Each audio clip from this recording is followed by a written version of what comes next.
him, and she said she's close to what? 70 now. She says when she was growing up, they were living not too far from each other. And she says she's about 70 now. Yes. Tunubu, she said she's about 70 now, she herself. So she said that Baba. So I wanted to ask her, Madam, if that is Baba, you are close to 70, how old do you think Tunubu is now? You know, yes, that would have been a good question, though. You know, but nevertheless, this one a big question. Yes, if Ofi answer him, but nevertheless, thank you very much, my people. Except if she want to call back, to answer or take on that question for me. See if I do go past come out. All right. Sorry, madam, not advise you. Charlie Boy is 70 something. 70, 75, I don't know. Then about the Nigerian president when they select today, it be 71. Please hold on, Madam is calling back. Okay. I'm listening to you. What question does he want to ask me? Okay, I better ask now. Madam, good evening, ma. How is everything? Good evening. Not bad, yes, ma. I said I listened to you carefully. When you now said, as you people were growing up, you used to know him, and you people were living not too far from each other. So when you started your submission, you said at least for you now, you are not, you are close to 70. And now when you were now trying to make reference to him, you were not saying that Baba. So I wanted to ask you, but how old do you think he is now if you are close to 70 and you now know him as Baba? So how old do you think he is? He's just telling you a lie. He's 80-something. I didn't say I know him very well. I said I know. You didn't say you know him very well. You were, growing up close to him. I followed up everything. Very well. I know many of the family very well. I grew up with them. I remember when we were growing up, there was one song they used to sing him, even in Benin. The main family there, we just say, Mama, Tunubu, ya, Tunubu. So I understand. But what I'm trying to say is that he's not a Nigerian. Thank you. God bless you. That's also. Yes, I didn't grow up to know him very early. It was later. I believe he's a Guinean. And see Buhari too. Buhari is not a Nigerian. We shouldn't allow foreigners to spoil Nigeria. Google it. Go to the Tinubu family. Some of them are rejecting him. Google it. It's on Google. Some of them say they don't accept him because he's not their family. We only started hearing about him when he was maybe 20-something or 30-something years. No, but he has no schoolmate. Like me, I grew up in Nigeria, in Lagos. I have schoolmates. I know the primary school I attended. I know the secondary school I attended. I know the northern higher institution, university that I attended. You understand what I'm saying? Mm-hmm. But we do as somebody, younger than him, we didn't know him. So that's what I'm saying. I don't believe he's a Nigerian. So not open our eyes and leave people who are foreigners to spoil Nigeria. No, madam, we know there are many. Like Abacha came into Nigeria when he was 5 years old, and that was when he started the military elementary school. Because I used to have a little idea about most of them in that their gang. So it was also not like Abacha was from Niger, directly from Niger. The father, he was not even born in Nigeria, but because he served in Nigeria military, then they couldn't do otherwise. He was not born in Nigeria. He was 5 years old when they brought him to Nigeria. Yes. See the rail. He built a rail from Nigeria. He took $800 million. He took 23 trillion. He took all this and took it to Nigeria. And they refused to build Nigeria where they get that money from. This is Madam, Madam, that is where you should understand now. Madam, this is where we are having problem. Listen very well. Tinubu was to take over from him. He knew when he was signing all this money, when he was asking for all this money, Tinubu yielded to it for him to be able to get this money out. And now he's trying to come and cry out to say he wants to arrest this one, he wants to arrest the other one. At the end of the day, somebody you were going to take away because you want to, because you want to take power, you compromise, take somebody taking 20-something trillion out of the federal account. I mean, what are we saying? It's painful. Why do you think we Nigerians are against it? Because we are Nigerians by blood, by birth. That's why we stood up. They are not Nigerians, they are not part of us. So they don't care whether the country spoils or not. This is a way to move forward, though. It is either Obi or no, never, or nobody. It is either Obi or nobody, I'm telling you. Let all obedience come together and fight them. Send them away. All politicians are evil. I'm not talking about the ones that just came in through Labour Party. I know they will do well. We will checkmate them. We will check them. We will go along with them. We will work with them in the government. Okay. We won't leave them alone. Thank you. Thank you, ma'am. Thank you very much for calling back. Bye. Thank you. Yeah. Bye. Okay, let me come to the panel. You know, I can see, okay, somebody asked for a link earlier on. Let me post the link here. Augustine, we can't still hear you. Are you there with us at all? So I've been never happened for how many years old? Augustine, we cannot hear you. I don't know what you are doing. You know? See, I need to get new internet provider, good internet provider. This one not the internet. What do you call that? You know, I'm not just saying this one on internet. I just say na connection. That is his device connection. Augustine, we can't hear you. We'll start the system again now. And if you leave now, I'm not sure you can come back. That's the problem, you know. Anyway, try. Let me try. If you cannot leave, if nobody coming, I will leave for him to come in. Yeah. All right. Let me try again. Okay. Yeah. Let's see. Okay, Gaffilis, I can see you now. Thank you. All right. Yes, Mama Esho has been here. You never talk anything. So Mama Esho, respectfully, we will remove you because more people want to come in, you know, so that we can take it from here. We don't know where you did. Sorry. You can come back when you are back from where you are. So I see so many people want to come in, you know, and need to. Okay, let me give opportunity for Engineer Francis to talk to us. Engineer Francis, good evening to you, sir. It's good to have you on the panel. Thanks for your wonderful patience. Please talk to us, sir. Good afternoon, Niger Watch and Nigerian people. Good afternoon, my brothers and sisters. Thank you, sir. Before I even continue, there is something that the last speaker mentioned, which is about signing a petition.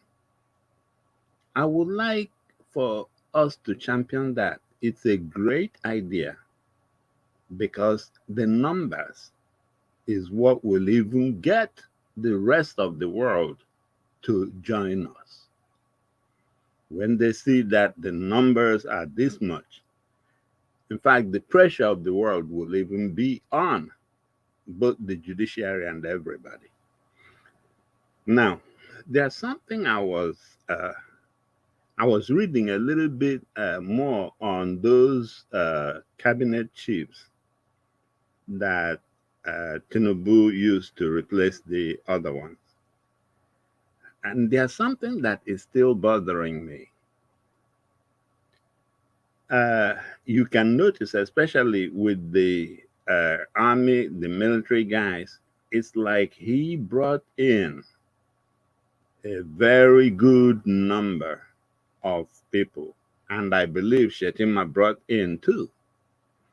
I don't care too much that it's only one Igbo guy, the naval guy that he put there. But what I am looking at is this man is a, well, let me allege, drug dealer, which means that loyalty is everything to him. If he put that in consideration and use that to get these people together, even his acting IG, police IG. That means that somehow he is sealing his backyard. I don't think I have read of anything like that, like a civilian coup. Because if this court decides against him, and with the people he has now placed in all those key areas that control the weapons, I think it might, he might say that he's not going anywhere. And the court has not been doing anything to show us that they have the backbone of even saying something and standing by it. Well, I guess everything I do goes around law enforcement. So you guys might, I will beg that you guys forgive me, because the company I work for here, actually, we develop and we design software for law enforcement. We don't work with the public. We do it for the police departments, the sheriffs, the U.S. Marshals, the FBI, law enforcement. That's all we do. The company doesn't do any work for any private company. So it's like most of my friends and the people I know are all in that law enforcement area. And every now and then when I talk to them, especially the ones that are attorneys, I get the feeling that we're doing something so backwards in Nigeria. I mean, it's like the law is there, but the enforcement is not there. The FBI here doesn't need permission from the president to start an investigation. I don't see why the DSS has not started, okay, I hope they have, something on Mahmoud Yakubu. Because this thing that just came out from the Amazon services, that is very close to treason. I don't even know how we guys are just looking at it and laughing. When one single person, I don't care how much he was paid by somebody, but he went and turned off the votes of 200 million Nigerians. Well, the votes representing 200 million, though they said it's only 30 something million that voted. But one single person went and did that, and he is walking our streets with our police officers giving him security. What in the world is going on there? The DSS, if they know that they are not compromised, they should at least announce it to the country that they are starting an investigation on him. Remember, during Obama was the president. Hillary Clinton was his Secretary of State and the person running to replace him. But Jim Comey did not even care. The FBI director, he started an investigation on Hillary Clinton, and he announced it to the world too. The executive and the judiciary are two different bodies. So that he announced it, of course, we all say that it was what made Hillary Clinton's support go down. But the point I'm trying to make is that here is the FBI, an independent body, announcing something against what the president was supporting. So I don't see any, the DSS does not owe the president any allegiance, but the Constitution and the people of Nigeria. So we are the people they should be accounting to. And if they come up now and say that, hey, in light of these new developments, that they have opened up an investigation on Mahmoud, that will help us. That will, at least give us a little hope that there is some independence in that law enforcement department. But for them to be, everybody to be going the way Tinubu is dragging them, it does not really give me hope. So, DSS director, if you are listening, please announce to the nation and start an investigation, even if it is on one thing. Who turned off that presidential submission socket on that day, on that server? Because when Mahmoud said it was glitches, now we know nothing like that. If it was not glitches, and he knew it was not glitches, and he said it was glitches, and now we found out that somebody turned it on, that finger must be pointing at him. He must have been the one that did it. So, DSS, for the sake of everybody you have arrested in your life, give them justice by opening an official investigation on Mahmoud and announce it to us so we will know. And if there's any one of us out there that has even more better information that will help you, we can now come and give you. Please stop being this Tinubu's police only. You should do something that will, I guess Nigerian law enforcement, sometimes they really baffle me. Because if the FBI director can open up and come and announce the same that he's opening this investigation on this candidate that the president is behind against the president's will or wish, I don't see why you cannot see somebody standing for the law and for the people here. Do the same thing. Thank you, my Niger Watch people. Thank you, sir. Thank you, Engineer Francis. God bless you, sir. Thank you. Garciem, can you hear me now? Are you okay now? Unmute yourself, sir. Unmute yourself. What's happening, Garciem? I don't understand, though. And you leave and come back now. Leave and come back now. If you can't sort it out, it's not working. Just leave, come back. Don't worry, you'll get your spot. I hope so. All right. Let me move on to the next person here. Let me see if I don't know. Mr. Edwin, do you want to say anything? Are you available? Yes, sir. Okay, thank you, sir. Please talk to us before we have. Thank you very much, Niger Watch. What I see in this situation is very, very interesting because allegedly, I don't know if you are already getting the hint of the news that he wants to increase electricity now with 40% as from July.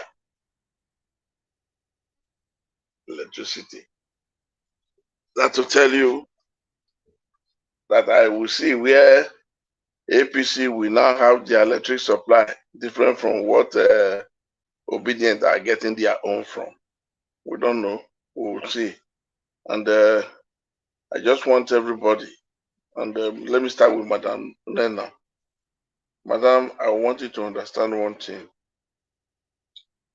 Everywhere you go, even in your own house, within the family, you must have Judah that will always betray you, hate you, and then always raise some spirits of destruction within the family. And that person will knowingly be doing it, pretending not to know exactly what he or she is doing. I want you to understand that whatever pains you try to air this evening, everyone in this panel, everyone in Niger Watch feel your pain. And we will say, please, you know one thing, be strong. Believe tomorrow is another day. You see, there are people People who are too harsh and who does not take it easy, there are why they are like that. You know, lion does not live more than 15 to 16 years as a female lion. Why the male lion have 10 years lifespan? And you see tortoise having the lifespan of 200 years. Why? The tortoise compact itself, put itself in, put the head in, put the hands in, and then shell down completely. Everyone will shut down. No noise, no talking. But the lion rolls so much that as it rolls every second, every minute, so that is the same way the lifespan diminish. It goes down. That's why lion cannot live a long time in life. Compared to tortoise that does not make noise, it lives up to 200 years. What am I trying to tell you?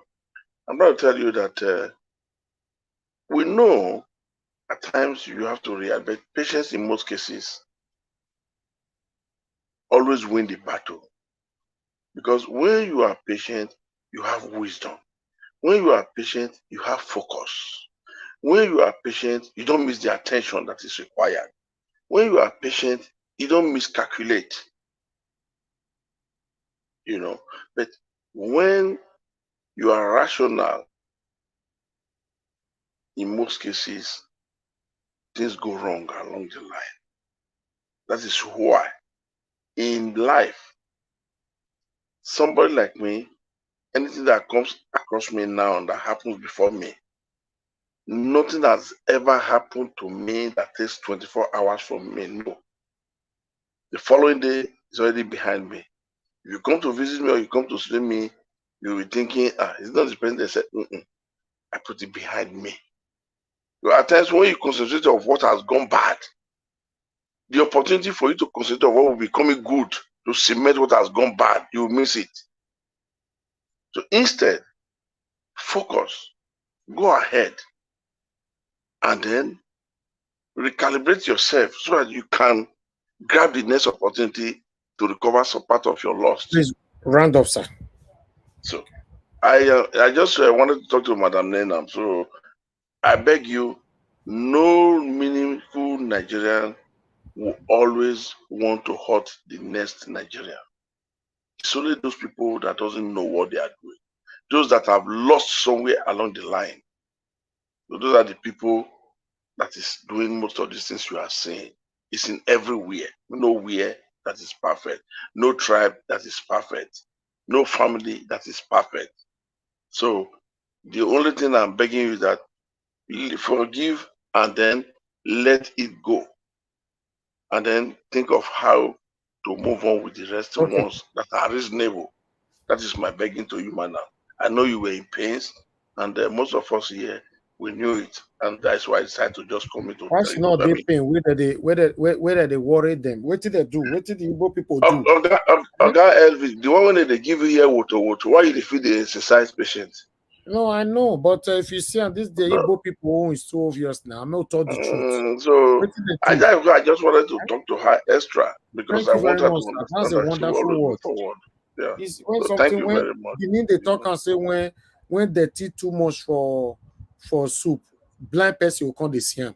You know, so they talk it's too much now. See all these faces, you know, from this so-called celebrity who call themselves celebrity or a comedian. I don't know what it's called.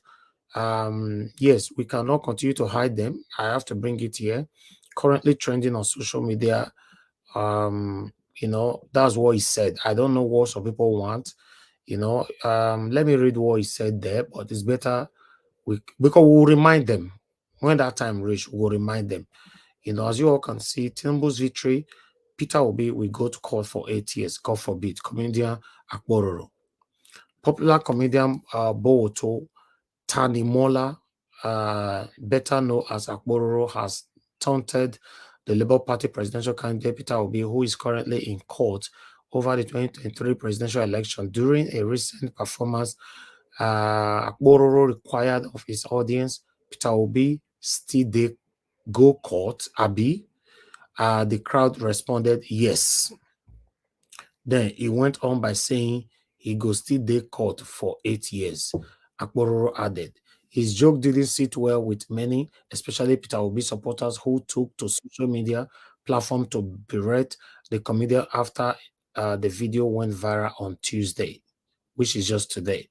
Daily Post recalled that Peter Obi and Labour Party have filed suit challenging the victory of Bola Ahmed Tinubu of All Progressive Congress, who was declared the winner of February 25th presidential election by the Independent National Electoral Commission, INEC. This matter is still underway at the Presidential Election Petition Court. All right, I thought I should bring this in and it worth talking about. Know the faces, know them. People that doesn't want a better Nigeria. These are one of the tribalists that I talk about all the time. You know, they don't care if Nigeria is better or not. They just want to support their own. That's what they are doing. You know, so I would like us to talk. Let me go to please guys press on the like button because this is a new broadcast. I want you to press on the like. Currently the like is low. We have over 500 people watching us. We only have 77 likes. You know, please, Nigeria Watch, we have about 400 there. Press on the like button, my people. The like is not good. You know, take it out of that 77. Let's take it to at least a minimum of 150. You know, it's currently on 82. Thank you very much. Continue to press on it because we're going to be hearing from our wonderful panelists now. I'm going to start with August CM. August CM, please talk to us. Can you not hear me? Yeah, we can hear you now. Talk to us. Hey, thank you. Good evening, Niger Watch, and then good evening, everybody. Please, all protocols duly observed. Greetings from wherever we may be. Yes, I'm particular about going forward. You know, the what goes on in the court.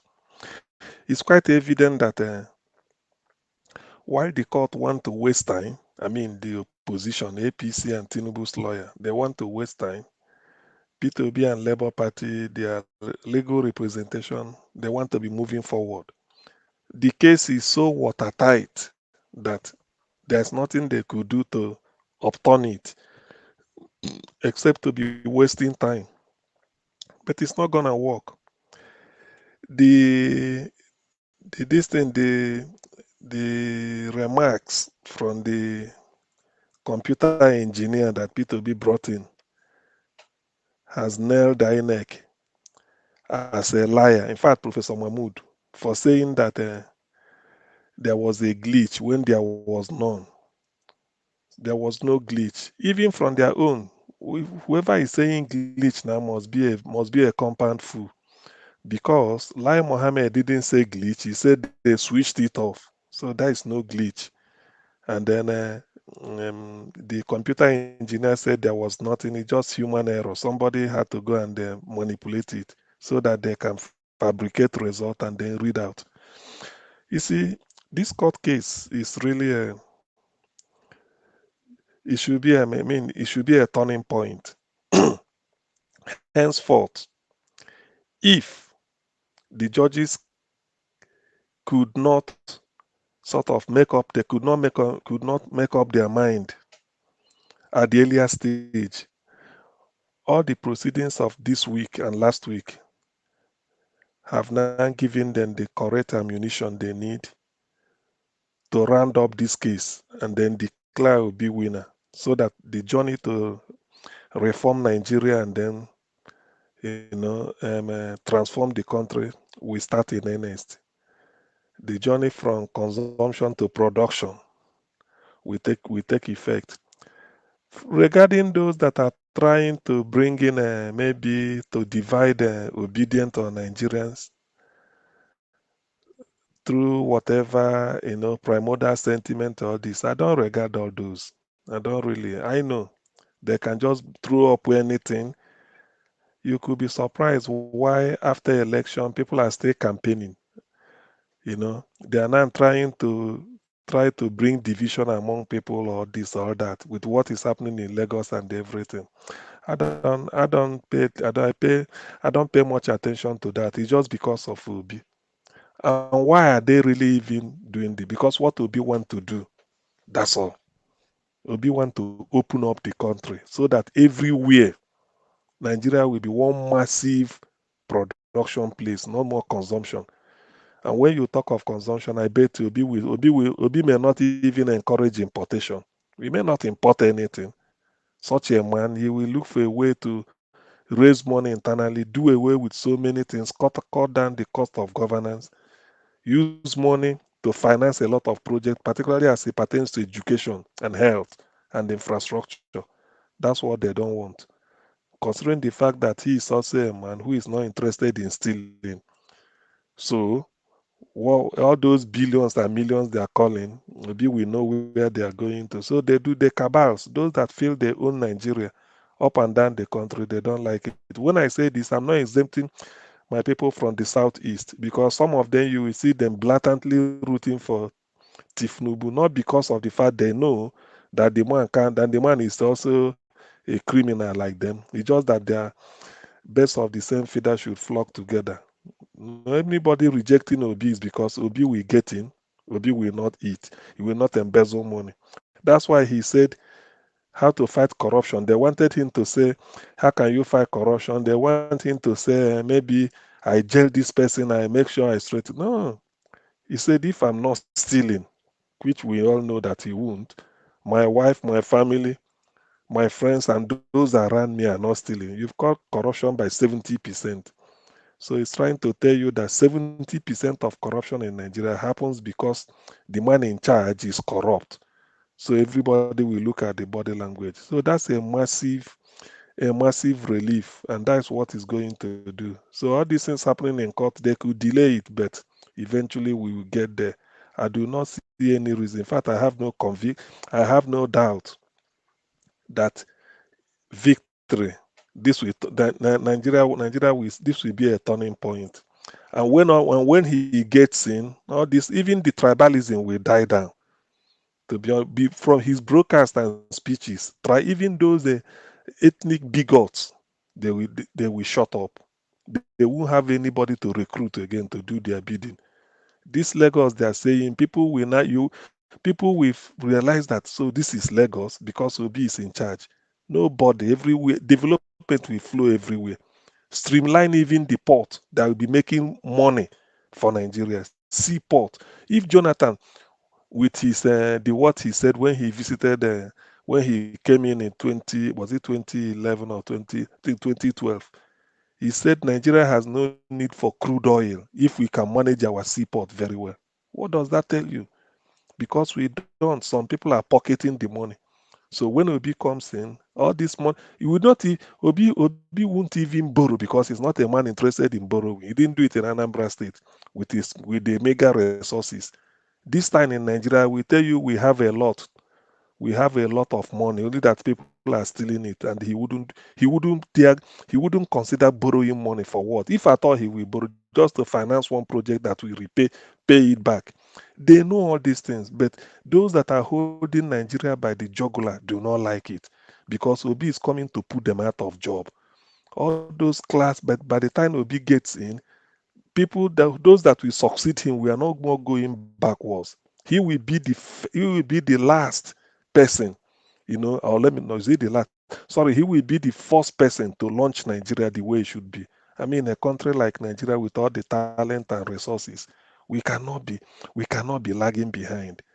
To the extent that Senegal is better. People prefer to live in Senegal than to be at home. Togo, Benin Republic, Tanzania, Namibia, South Africa, Kenya.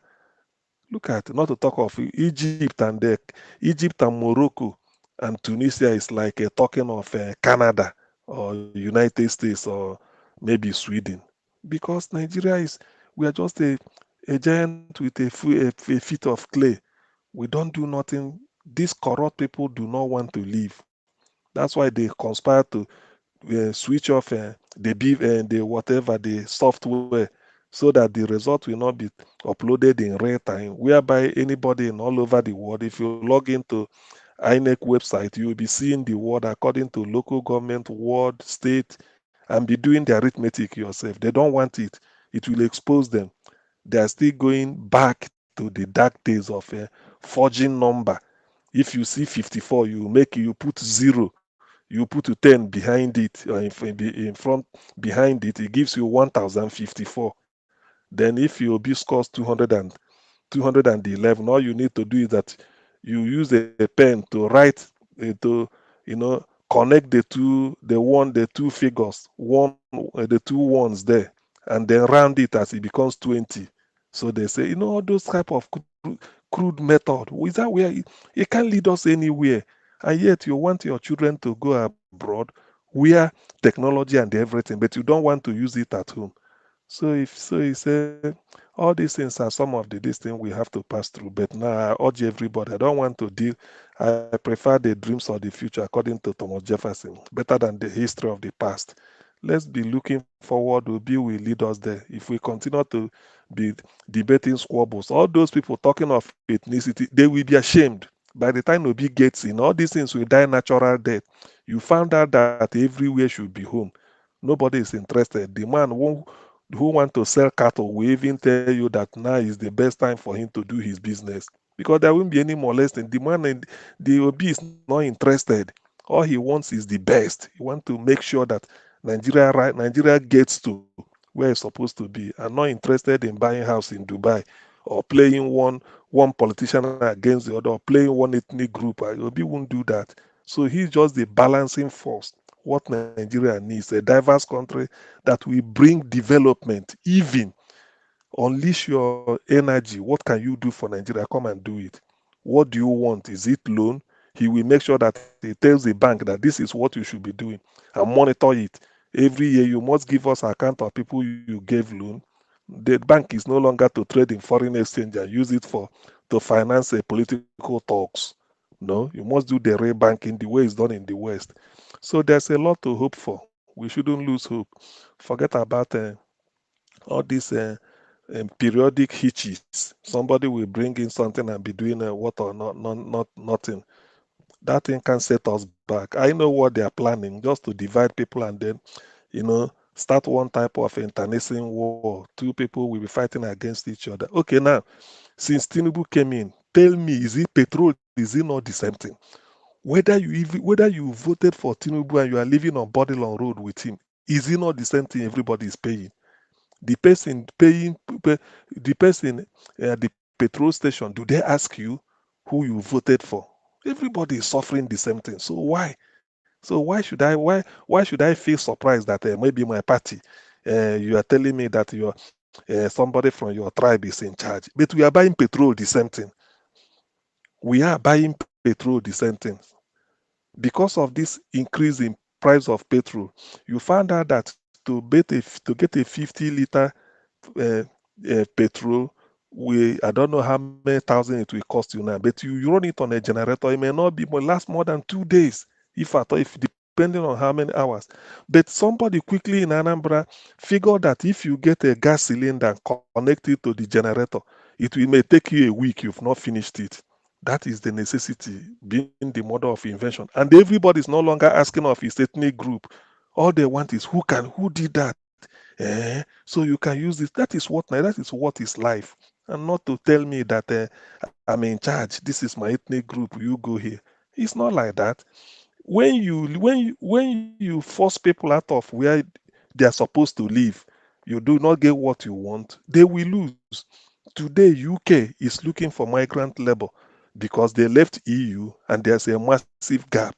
They don't know what to do. They have to open up to Nigerians to come in. Because of that tax you have to pay the pensioners, because their population are getting old.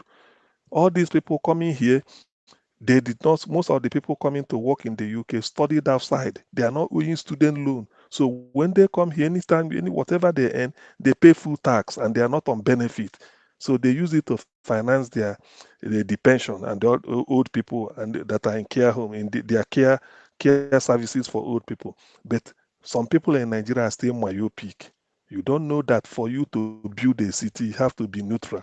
They are still talking in terms of this. If somebody moves away with what made South Africa when the white people, Mandela came in, we have to beg them. Otherwise, if they move their capital, South Africa will collapse. Now you've gotten your power, but the real money to run the economy on which you depend, if they move their money out, you can't get tax. Then you tax the few people, those that are staying in our land. Can you pay tax? When you now, can you pay the tax when the time comes? Okay, I leave. Now every month you can't get the tax receipt you are getting before. So please let us look forward. We're enough of all this looking backwards. We now have to focus our attention on when is the tribunal leaving us. Let them make the pronouncement so that the journey will continue. If the world know that Tinubu is an USI usurper, he just there wasting, just there holding the place just because power cannot, there won't be vacuum because of once the clumsiness of Nigerian constitution. All these things should have been rounded up between February and April, such that by now P2B will be in power. It wouldn't change anything. But be that as it May 29th is not sacrosanct. It will be changed this year because Obi will get in. The evidence is so overwhelming and intimidating that even the blind can see it. Even the deaf will hear the sound and say, look, there is no way. However, being Nigeria being what they are, if they want to take the risk, they're always trying to take, nothing will happen. I doubt it. This time, well, but I had never, I can't contemplate what will happen. But then people won't take it easy because this is the voice of the people. People put in everything to make sure that there's a change, and that change they must get. So for any braggart somewhere to come and play God and feel that maybe the white color everybody saw is no longer white, it's black, I don't think it will go down well with the person. But I All right. wouldn't say Holy Ghost Let's fire, but talk yeah. about Akbororo and run so that I can call on the next person, or should I just Akporo, move on? it's Akporo a character. If you want to talk of comedians, is it not Ali Baba who read philosophy at Edo State University? Those are the people you respect when you listen to their Akporo. Not before Kuku. Well, all these people are just what is it called? People that all these fair weather people. That what does he know about politics? It's not him to go and mind maybe cracking old jokes that is not even creative, just make noise and say P2B can go. Who is he? Can he lace P2B's shoe? Yeah, is it because everybody saw P2B as P2B can go to this for 8 years? Tinubu, what was it? Does Tinubu know he exists? Is he not ashamed that he can be a young man like that is looking at nearly 90-year-old man for savior? Is he not ashamed that Bororo? It's a terrible shame that at his age, he's like a son to Tinubu, and you are still hoping that Tinubu will provide breakfast for you. You should be the person giving Tinubu money as a pensioner. That's Tinubu's age abroad is taking pension. Why you Akpororo will be at you may even be descending your career if at all you have a career. You must have gone to the peak and descending gradually so that you join pension. And then you are looking at Tinubu tomorrow, maybe like I started, the pig in the creek came to this thing. They are still looking. It's a shame. Do they know? Do they know the time it is in the world politically? Somebody is making noise, talking about Tinubu. It's a disgrace looking at an old man like that for meal ticket. Eh? When he should be the person at home, you should be the person paying tax. Through your tax, he will be getting pension. Now it is the other way around. At the age of 90, you are still running around there looking for complimentary card with which to make connection. It's a shame, really. I don't. It's too. I don't dignify. Even reacting to such inane comment, it's just to dignify the. I don't. Is he really a comedian? Akpororo. Who knows that? Who? Akpororo, you are defending Tinubu. Tinubu, who is Tinubu? Tinubu and Akpororo are there. Who is, well, maybe they are Siemens to win in terms of IQ. I don't, excuse me, please. If there's any Thank you, other sir. thing we Thank you. discuss, let's leave All right. the dead Thank to you, bury Augustine. the I'll dead. come back to you. All right. I'm a Bright. Please turn on your camera. Let me see who is behind the name. I'm own Bright. Please, if you hear my voice, turn on your camera. But before that, let me quickly move on to the next person to talk to us. I'll give Amoye's Corner to talk to us. Amoye's Corner, please talk to us. Okay, thank you very much, Mr. Elvis. Thank you, my Once sister. again, Thank you. thank you. And thanks to everyone on the panel and in the comment section. So I just want to say, the video you played, recapping what happened in court. I see some, I see movement there with regards to what the Peter Obi's lawyers are doing. To ask the judge or be the justice asking, what do they do now? I like the response that he gave to the justice. Let the full weight of the law come on the person that has refused to produce the documents that has been requested for. And we have to remember too that Peter Obi said that he will see the court case to a what's it called? What's the word he used? To something conclusion, right? So Logical conclusion. thank you very much. Logical conclusion. So I personally, if you ask me, Mr. Elvis, you already know my thoughts about this. I have zero trust in our judiciary with everything that's zero. We don't have structure. There's nothing going on in Nigeria. But that's the angle that Peter Obi wants to go. Hey, so we have to monitor that. So I don't see anything wrong with what the lawyers did in court. I actually appreciated it. I like the fact that they called a witness who happens to be an employee of Amazon. I'm very happy about that. What is playing in my mind, even though I don't have any faith in any of the structures in Nigeria, is do we understand what Peter Obi is doing with all of this? Because there's a bigger game in all of this. What Peter Obi has successfully done is bring out your structure so you can see it for yourself as citizens of Nigeria. Can anyone tell me, oh yeah, I knew exactly how horrible this system was? Yes, you can say based on maybe your own suffering that yes, the system is really terrible. But how bad did you really know it was? And that's what Peter Obi has successfully done. He took us through the process of campaigning. We saw how he did it. We saw, compared to every other person that campaigned in that election, please, can you compare them with the way that Peter Obi did his own? No, you can't. Then he took us through the electionary process where the so-called Mahmoud lied through his teeth in Chatham House and all of that. We saw how we went through that election period, the voting and all of that. You see how you see how much exposure came through from all of that? When he talked about the oil stealing, who made it? It was Peter Obi. Everything that the rot that we are all seeing right now, is it not Peter Obi that brought it to the limelight for everyone, regardless of the tribe you belong to see what's going on? Let's be factual. So the man is putting our structures, the so-called Nigerian systems, to test. That's what is happening right now. This is why in my mind, I'm like, this is why this man smiles. He's smiling because the public can see what maybe a lot of them were seeing as insiders, but could not really come out and say, you know what I mean? So he's exposing it all for every Nigerian to see. So you cannot have an excuse. You cannot now say, well, that's how politics is played in Nigeria. This is what we know. You can't say that. Knowing the rot in your system, can you in good conscience come out and defend this lie that has been sold to us? You can't. Why are we able to come together and really press to ensure and declare openly that this sham that they put there is not the person that we chose? Why are we able to do that boldly? Because Peter Obi made it he opened the curtain, he pulled it apart, he commanded the curtain for front of the door, made everybody see what they happen.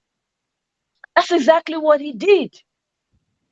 So even though I don't completely understand what Peter Obi is doing, I cannot say I do, but I see what he's trying to do. Question is, are we seeing it too? I don't have any structure. You think the man doesn't have doubts about the judiciary? He does. But guess what? I'm going to see to a logical conclusion. He wants you to be a part of this whole process so you can see for yourself. May not be say, oh, na so they talk. No. You know now.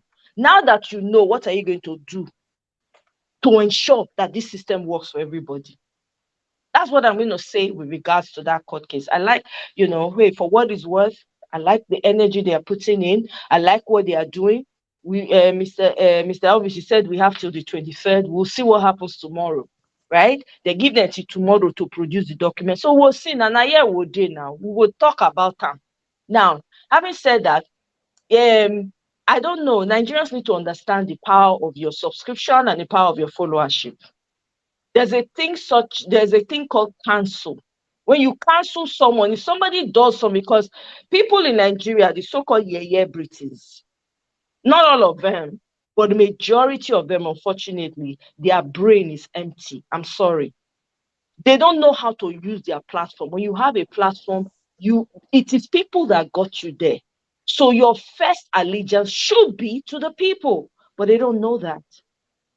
Here in the Western world where we live, if during it, like now, right now is election period in America, people are calling out big celebrities that took the side of one candidate against the other or said something, and they are canceling them. So you know what happens? Most of them do not involve themselves in politics. When it is politics, they are very quiet because they don't want to mess with their money. But Nigerians are yet to learn that. Somebody like, who's Akururu? Where is he? Who is he? What does he know? These people are ignorant. They are operating from a place of ignorance. Mr. Elvis, did you not play a video of one of these comedians that came and was showing video where he lives? Like, see where handicaps can pass, see where insulting the Nigerian politicians for not doing the same thing for their people in Nigeria. What's the name of that? Is it I Go Die, they call him? Is that not a Yes. human being? That is the power of having a platform for the people. You think that guy was just because he feels the pain of the people. You cannot afford to sit on the sidelines. It is the people that made you famous. It is the people that bought your movies, that went to your shows. If the people don't show up, how you want to make the money for the show? Not only one person you want to make laugh. Last, they give you 1 million. But 1 million cannot be compared to the number of people that could have come that maybe paid 1,000 that you would have made extra on. So Nigerians need to learn the power of what they have. Somebody is seeing the suffering that is going on in Nigeria, and you cannot use your platform for the greater good. You cancel such a person. Now your money they say they feed. Now your money they say they live the lavish lifestyle. Now your money they say they live for all the banana island and the Lekki and the clothes when they wear. Take it away from them. It's simple. But Nigerians have the Nigerian citizens have a lot to learn with regards to that. There's so many ways you can protest. So many ways to let somebody know that they are not God. They can never be God. You learn to use your finger to cancel people. Matter of fact, I wonder why you don't have platforms where people are calling out British that are not standing strong for the people, especially during this election. You name them and you number them and you say, you know what, we're not going to give these people our subscriptions anymore because they do not care for the sufferings of the people. You see a lot of their fans going on in their comment section begging for urgent 2K. Do they like it? That somebody is in your comment section saying, please, I have not eaten for the past 2 days, 3 days. This is prior to election, no. Now that the election is over, you saw how everybody, even the blind, knows that this election was robbed. You can still not stand for the people. Instead, you are making a mockery of the situation. This one alone, suppose reach when they go deplatform that Akoro. Make it go they suffer. Make it know what it be like. People like Sheyi Law, for instance, I wonder, you are married to an Igbo woman, but you will be throwing shade. I don't know how people get married. How can you be married to your own enemy? How can somebody detest your tribe so much that he can make very vocal comments about your tribe and nothing happens? I still don't get that. So Nigerians are here to learn the power of their citizenship, the power of their fingers. You don't allow people to get away with rubbish. With the suffering that's going on in Nigeria right now, just recently, a few people were kidnapped just yesterday for a year. Some people were unalived. Every single day, somebody goes in Nigeria. And everything will just happen. Nobody will put mouth, nobody will talk, put nothing. For Kaduna, one time, I remember where they put the people they put cross for some buildings. They come at us, say, whether na Kaduna or Kano not be a Christian state. They cancel that whole thing. They remove it. Media not carry. Most people do not talk about it. We need to do better as citizens. Anybody you know that is not making a of the sufferings of the common Nigerians, we need to call them out. Everybody cannot do, I can't do everything. Mr. Elvis cannot do everything. All of us on this panel, we cannot do everything. Everybody, all hands on deck in this situation. That's all I'm going to say for now, and I'm going to yield. Thank you very much, Mr. Elvis. Oh, really quickly, since Mr. Elvis never knows I don't finish. We have to make sure that this, what's going on with the judiciary, we are following it back to back. Let's not get distracted. You see all these other things where they throw in our way. When our wheels, they move, they want to throw spanner so that the thing not go move. We need to learn to be emotionally intelligent. These people are playing on our emotions. You see this camaraderie that we have on this platform. You have people from every tribe coming on this platform. This is a power that we have that we can utilize. So let's not get distracted. Judiciary, Peter Obi is following judiciary. Let's follow him. Now, 23rd, you not say again, no. Friday, time don't reach. Now, that Friday, we go determine which direction we want to go. Because we cannot continue to have a country that is this messed up. A country where you cannot proudly tell your child, oh yeah, let's go home. And you'll be all right. First of all, you need to hire police, hire security before you feel go your village. That's maddening. You're not going to be here for your children forever. What society are you living for them? What society? If there's no such time as now for us to put our differences aside and focus on what is more important.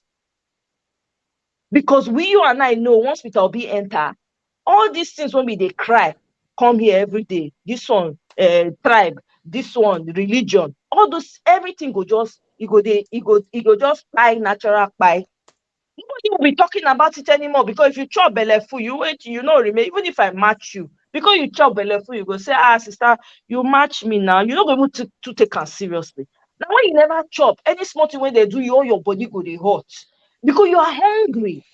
And then you're thinking about how to make money for your family, how to fend for your family. You will be consistently worried and you will always be on the edge. This is why some of this tribalism we see is as a result of hunger. It's as a result of hunger, suffering. Okay, let me take a side because if I take a side, I go feed belle full. Isn't that what we see playing out? That's what we see playing out. Stomach infrastructure. People want to eat. So when they know say they go, their bread go they buttered. Now they go. If they tell them say, come this side, we'll give you 200,000 just for you to say Baba, hey, raise your hand. They go because hunger. Your leaders have weaponized hunger. And this is why I get upset with all these so-called celebrities that have platforms that are not using it for the good of the people is always number one. If you're trying to play to the gallery, trying to play to the side of the so-called few, elected few, you will go against the people. You either be on the side of the people or you be on the side of the wicked people. There's no meeting point. If you're enjoying, your enjoyment is not going to be for long. Question is, who will be there for you? It is people that is real wealth. It's not the money. It is not whether you have big houses. You know how many of our so-called politicians that have houses all over the world that they cannot live in today? They've been confiscated. Or some of them have passed away, so it has become the property of the state. You know how many? So I don't know. It's time for everybody to look within themselves. What matters to you? Are you more interested in making money that you will never spend? You know, go ever finish, and as strangers go even chop them? Or do you want to make life good for your own people? Somebody mentioned yesterday or so, somewhere ahead, that sometimes they wonder if it's a black problem that we find ourselves where we are. I say, no, it's not a black problem, because I'm not like that. I know a lot of black people that are not like that. Mr. Elvis is not like that. I can say people on this panel are not like that. A lot of people in the comment section are not like that. So that tells you that the people up there, they intentionally select themselves. Thieves hire thieves. Corrupt people hire corrupt people because they are all in cahoots. Cultists will hire cult members. They're all in cahoots. A house divided against itself cannot stand. So they'll keep choosing each other because they are very good at cutting each other's mess up. Thank you, man. I got word in today. Hey, thank you. Thank you. Not to say I not stop you. So it's a session where we don't stop anybody. Thank you very much for your wonderful submission, my sister. I appreciate you. But meanwhile, before I call on the next person, I would like us to quickly listen to what other reactions from our people on Twitter. What happened today, to see how they feel over this whole thing. So I'd like us to take it from here. Please help us to like and share, continue to like and share, and let's do this together. Let's do this together, my people. So I would like to this, bro. You see, Saddam, I come. I say we go change AWS, no glitches. INEC. I go think change now. I go think hashtag. But what I want to, I mean, as I conclude, like I said, she established that fact firmly. I know critical thinkers will say, oh, and I saw it from INEC's question. Do you know the funny thing is that even me as a layman, I mean, I've worked related to IT, but I'm not a core IT person. I could literally predict INEC or these lawyer steps, like 2 steps ahead. For people that are on the 1 million mama cruise, I said it before today, what INEC, the court lawyers were going to ask her, and it was proof. They came and really asked that question. I think I went to Saddam yesterday in the DMO, were having concern about something. See, she established that family. If you want to be a critical thinker, you can say, oh, INEC is trying to now pretend as if the problem is not from AWS. The problem is from INEC. And my question I asked today to people was that would be the biggest gun to INEC's foot if INEC dares to do that. Because that would be proof. That would just be them handing over proof to shoot themselves. Because it will be them saying that, yes, we were the one that sabotaged the system. Because my brother, INEC is APC. APC is INEC. See, you know what I'm saying? Otumba, how are you going to explain that? Oh, I agree with you. Court, no. Mrs. AWS, I agree with you. AWS did not have any problem. Problem was from us, INEC. But the problem only affected Senate, only affected presidency. It did not affect Senate and the House of Rep. That would be very stupid. I said it earlier, and I gave a very clear instance that it's. Do you know what that would sound like? It's almost like 3 things were missing, and a thief was caught with 2 of them. And the thief will now come and say, "Oh, I stole these 2, but that last one I didn't steal it." Even the dumbest of court, even if he's really innocent, even if he's innocent, like, he didn't really steal that last one. That would be very unfortunate for him, because even the dumbest of court will be like, "Well, we have proof you stole the 2. Whether or not we don't care. You stole the last one as far as we are concerned." So that will not even fly. If any.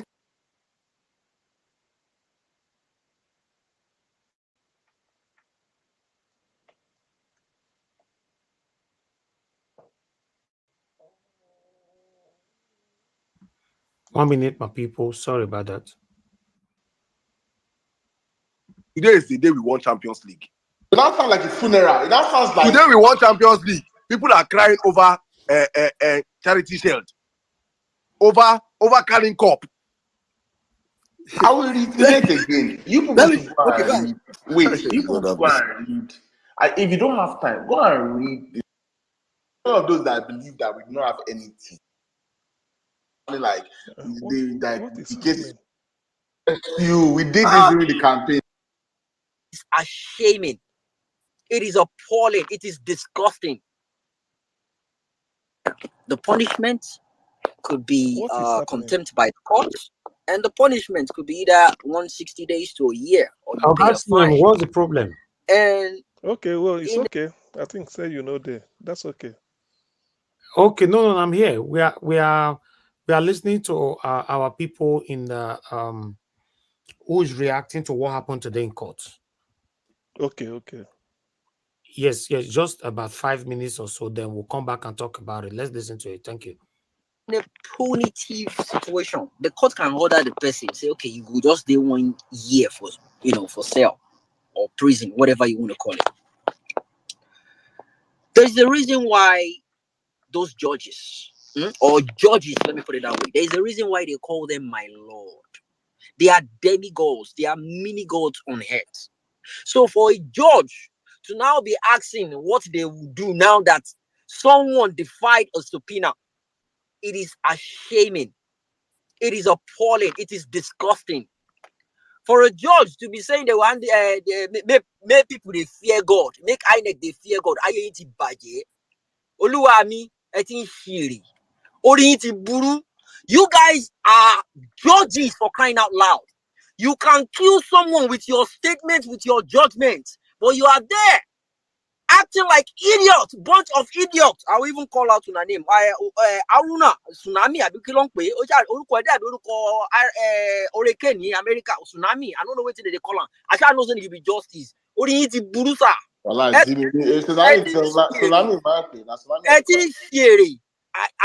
Antimonsura. I beg, call your names. I beg, call your names. Yawere. Gbogbo yin ti fiere. Ẹ wá sọ ní burúkú ní toothpick. Yawere. Why they sorrow? Get odo. Let's sodo mo. Oni jekuje alatenuje ole wo bia. Ayé yín ti bàjẹ́. Ayé yín ti ta. Aláìlójútì gbogbo yín. Aláìlójútì ni yín. Get odo. Let's so ododo mo. You have people defiling subpoenas in court, and you were there talking nonsense. And sorry, buruku. You guys are just you are just stupid. I'm calling you guys out.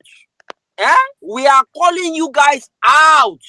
All eyes on judiciary. In fact, it be like say our brother give us about it. You go explain to us what it is. Then he talks. All of the oluburuku, she shall we worry. With a mother worry. Mr. Elvis, Yes, honestly, what that guy was saying, although it's laughable, but it is saddening for Nigeria, honestly. Let me finish it. I'll come to you. Let's just finish it. Now you mean why you come to? Aláìlójútì gbogbo yín. Aláìlójútì ni yín. Ẹ ti jẹ́ dodo. Lè sọ òdodo mọ́. You have people defiling subpoenas in court, and you were there talking nonsense. And sorry, buruku.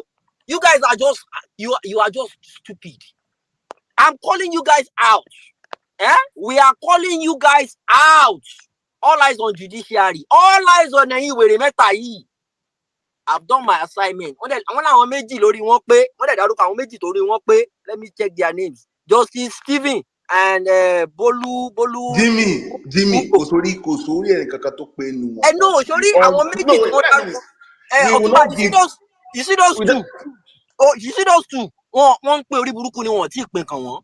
But you see those three? Wọ́n ti gbé orí burúkú sẹ́nu, wọ́n ti sọ di toothpick. Àwọn mẹ́tẹ̀ẹ̀ta yẹn, Haruna, wọ́n ti, na party ni gbogbo wọn wà. Wọ́n ti ń gbé tray orí burúkú kiri. Àwọn mẹ́ta yẹn, wọ́n ti gba orí burúkú dání, wọ́n ti gbà dání àwọn mẹ́ta yẹn. Monsura, Abba Muhammad àti Tsunami àbí kí lẹ ń pè? Jimmy, abeg, allow me comment Mistura. Mistura try yesterday, abeg. Which kind try? Go orí burúkú kọ́kọ́ sẹ́gbẹ́ kan, we try wèrè wo. Wọ́n kó sí sẹ́gbẹ́ kan. This was what they said yesterday. Yesterday, before they adjourned the case, they said, we want to deliver justice, act fair, so that if anyone abuses us, if anybody abuses us, we know that we have fulfilled our conscience.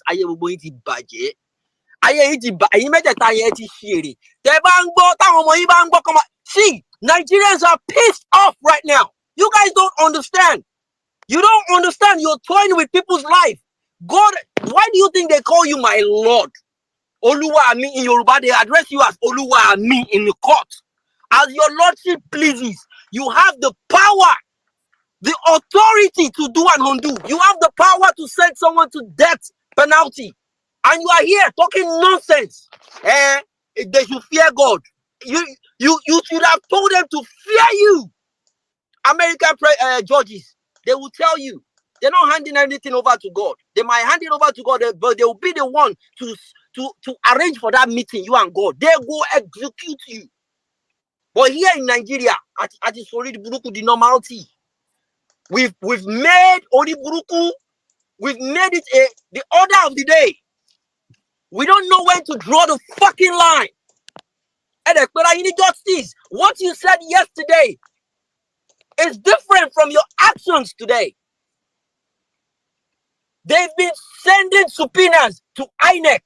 They've been avoiding.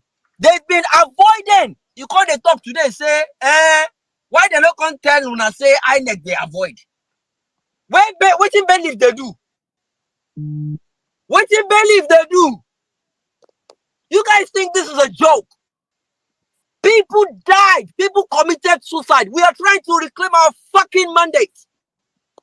I'm not mad with what INEC is doing. I'm not even expecting any proof from them. I'm not expecting them to release any evidence. I'm not. No, not at all. I am mad because of this justice. Only want to buru. I'm mad that I am for now. When you man, You mean, all of them are in the same bucket. No. They say they are still okay. They've not sorrow.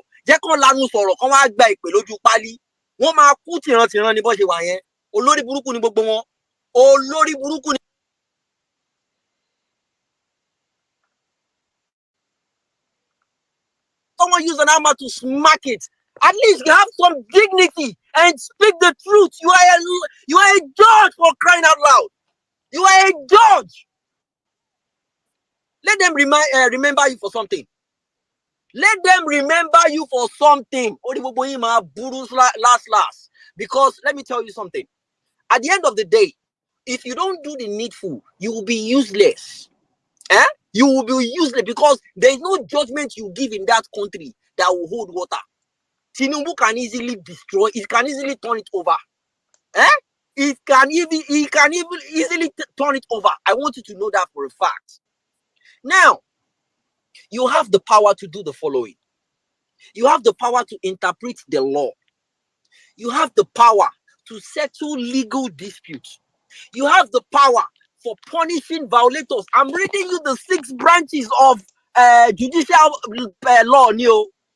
The power to interpret laws, power to settling legal disputes, punishing violators of the law, hearing civil cases, protecting individual rights granted by the state constitution or the country constitution, determining the guilt or innocence of those accused of violating the criminal law of the state or the country.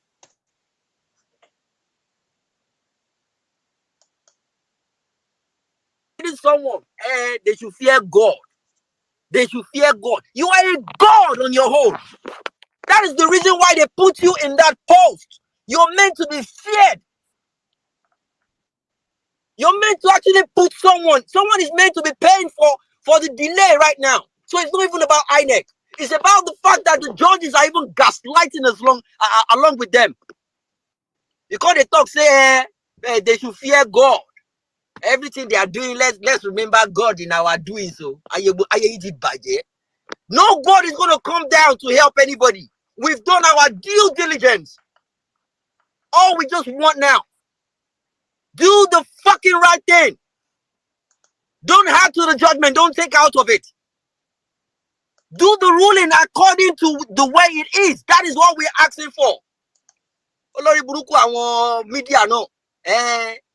Judge rejected Labour Party and Peter Obi today because they did not file in the normal document. Sherry, anyway, I'm writing you guys' names down. I'm writing their names down.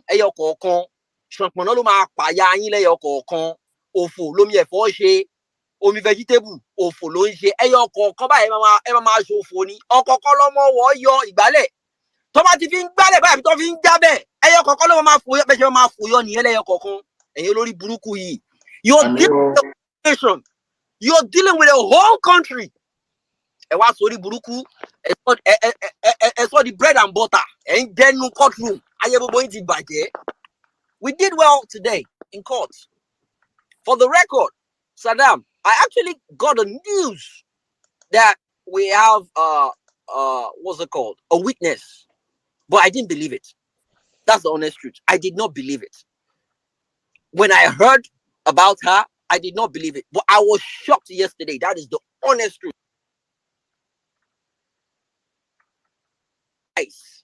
One by one. We will face you guys one by one. And in regards to that, if you're interested in joining the Instagram army, because we don't face them now. All those akmoro the way they talk nonsense. We don't really give them wutu wutu. If you are ready to join, you are welcome. We don't want those South people. If you know they do anything, here pull the space in any time. Blocking pull the WhatsApp group. Oh, we are not here to play. I told them they will respect everybody according to how they are. I don't care. Everybody needs to be treated with respect. But if they tell you to do something, you have to do it. That's the purpose of joining the group. That's Jimmy, the purpose. God bless you for saying that. I love when God bless you for saying that. I love when people volunteer, but yeah, don't volunteer because at that moment you feel like you want to volunteer. Think about it. Can I do this for the next 2-3 months? If the answer is yes, consistently volunteer. If the answer is no, my brother, just stay on it because don't waste exactly. Don't waste your time. Don't think because you want to show people that you too are contributing. You will now stay there. They will say go and attack one post. We'll be waiting. We go. It will now look like we don't know what we're doing. They're not paying me for anything. I'm not paying you. So it's a volunteer job. I beg. It is a volunteer job. I beg. If you know you're interested, you can join. Back to our normal topic. Today was a beautiful day in court. And on 1 Million Man March and a couple of other spaces. People. Okay, I'll stop you right there, my people. I really want us to talk about this. You can see the reactions of other people outside Nigeria. So for you guys to know that, yes, at this particular moment now, it's becoming too obvious that what INEC is trying to, the court is trying to do, I don't know. For me, I don't know. For the court to be asking the Labour Party, what are you guys going to do if INEC did not bring the document tomorrow? And our deadline is just on Friday, which is the 23rd. So why would George be asking Labour Party, what will you do if they don't bring the document? That question is strange. So I want us to, my people, I want us to talk on this. Then we'll take it from there. Thank you very much, my people. So I'd like to move on now to our brother. Give us a mandate. Give us a mandate. Please talk to us. Thank you very much, Mr. Elvis, for this great job. Honestly, this is a fight for the motherland, and this is the best that can be happening to us at this time in our lifetime. And so, to all of the many Nigerians out there, this is a fight for the soul of Nigeria. It's actually a fight for the soul of Nigeria. Everything has been compromised. Everything is being compromised. And that's why I keep saying that I will not beg the judges to do the right thing. They know what to do. The evidence are overwhelming. What that brother was saying is, I mean, those words that he was using on those judges, they are curses. He was cursing them and their generations. It was just raining curse on them. Now he said 3 of those judges is like they've been bought. 3 of those judges, but 2 of them are still acting normal. And I think that may be the deception they want to use, because they are 5-man panel. They may have told them 3 of them may vote against when they want to take decision on the case, and then 2 of them will vote for. But I'm just telling them, you guys know the right thing. They even said one of the judges cried yesterday. I think they said the female cried yesterday. And the guy was saying that, why was she crying? That if her cry truly means something, then they should have done the right thing today. Now he said And that's what honestly that's what they're being calling in our own language. Oluwami means my Lord, and not just my Lord on a literal. It means my Lord means the Lord can it, that person can buy any. He can the action of that Lord can buy anybody. The action of that Lord can mar or make the destiny of anybody. And those my Lord, they are not that they are now asking an ordinary man who is the obese lawyers, what then do you want? What will you do, or what do you want us to do now? Imagine, you know, judges in our days, they are likened to like demigod, like small god. Imagine if God, just like Bible says in Psalms that ye are gods, and then God is now asking you, a matter man, that oh Mr. Elvis, so what can I what should I then do now? You know how how absurd. You have the armor, you have everything in your hand, and you are a god, and you are asking the mortal man, who is Peter Obi, is lawyers, that what should I do for you now, when you have the evidence in your front that is so pronounced and overwhelming, that INEC itself, Mahmoud Yakub, cannot escape from, that Tunumbu or Mali cannot escape from. That tells you that these judges, I only pity their generation, honestly. And I think those people that that mentioned their name, they are from the north, so they may be also playing the bidding of their northern elders, and then playing the bidding of APC. But they should better do the right thing. They should better do the right thing, because 25% of Abuja is enough to decide this case. We wasted too much time on this case. What APC, PDP, they've even decided the case in court by asking themselves, Amorite, Parasite, do you have 25%? No. Atiku, no. Tunumbu, Parasite, no. Then they should have asked themselves, then who has 25%? Obi, Israelite. So in our constitution, what the constitution said, if you don't have 25% of Abuja, you are not president. And whoever has it, who is now President Peter Gregory Obi GCFR, then is our president. So when Olisa Agbakoba said this case can be decided in 1 week, he was right, because he was just looking at 25% of Abuja itself. And you see these justices saying what they are saying. It's so disgusting, and it's so disgusting. And then for Akpororo, if you follow the history of Akpororo, that guy started as a gospel person. Then he entered comedian. I used to think that the guy he was a sane man, until when he started acting like a madman.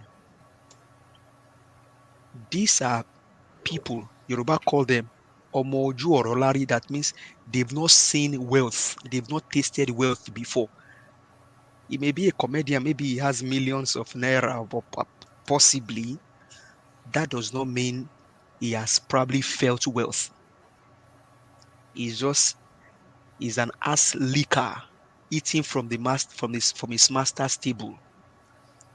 And I think Dr. CM and then Omoye just gave the better. Let me get my phone now. I subscribe. I follow you. If you do nonsense, I unscribe. When they call for a show, I no go for show. If my 1,000 I not join the money, we go. If maybe we have obedient that are going for the show and everybody decide not to go, or Nigerian decide not to show for the show, then see I go take feed the family now. Since their head no correct, somebody is fighting. We are fighting for a good Nigerian, and you see this. Come on, these guys they are just. What kind of human being are we dealing with in Nigeria, for God's sake? What kind of human being?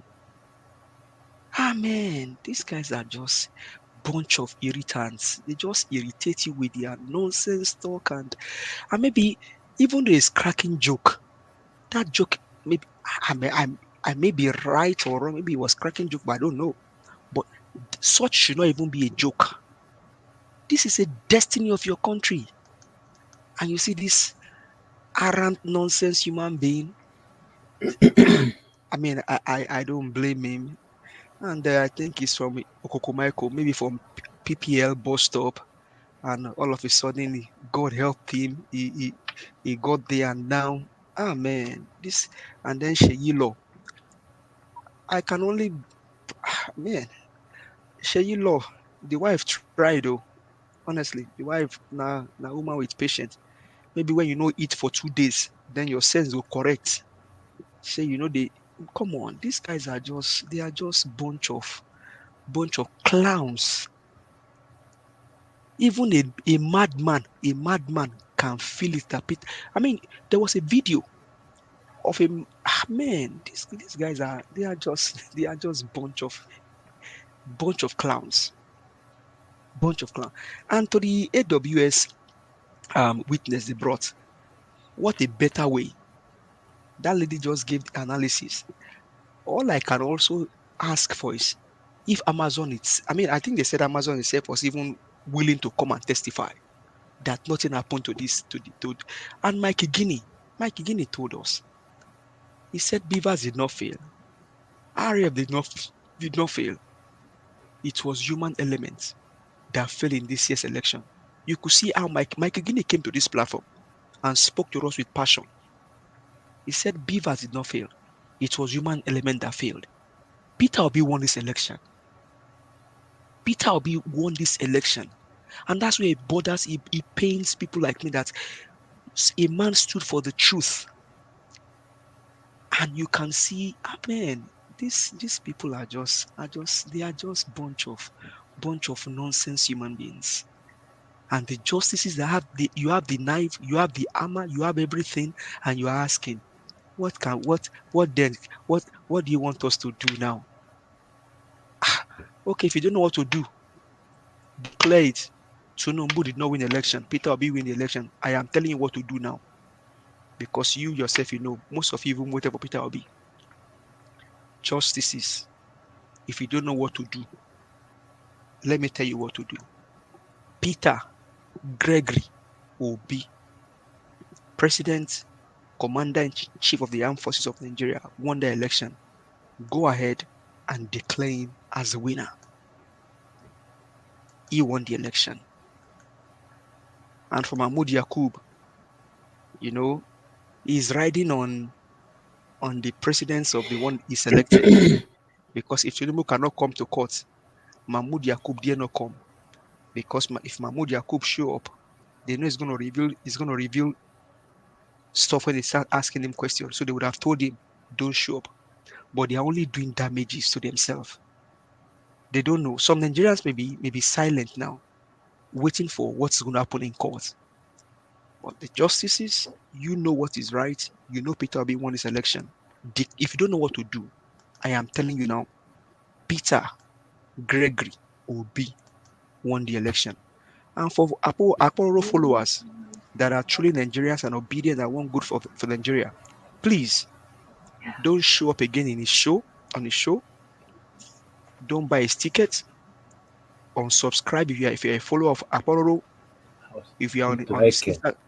Don't worry, I'll explain to you. There's some. If you're on his Instagram handle as a follower, unfollow. If you are on his Twitter, unfollow. If you're on his Facebook, unfollow. Then let's begin to give him woto. Since he had no one correct, maybe by the time he call for show, not only him, his wife, and his children ain't show up, then he go understand, say, you don't bite the hand that feeds you.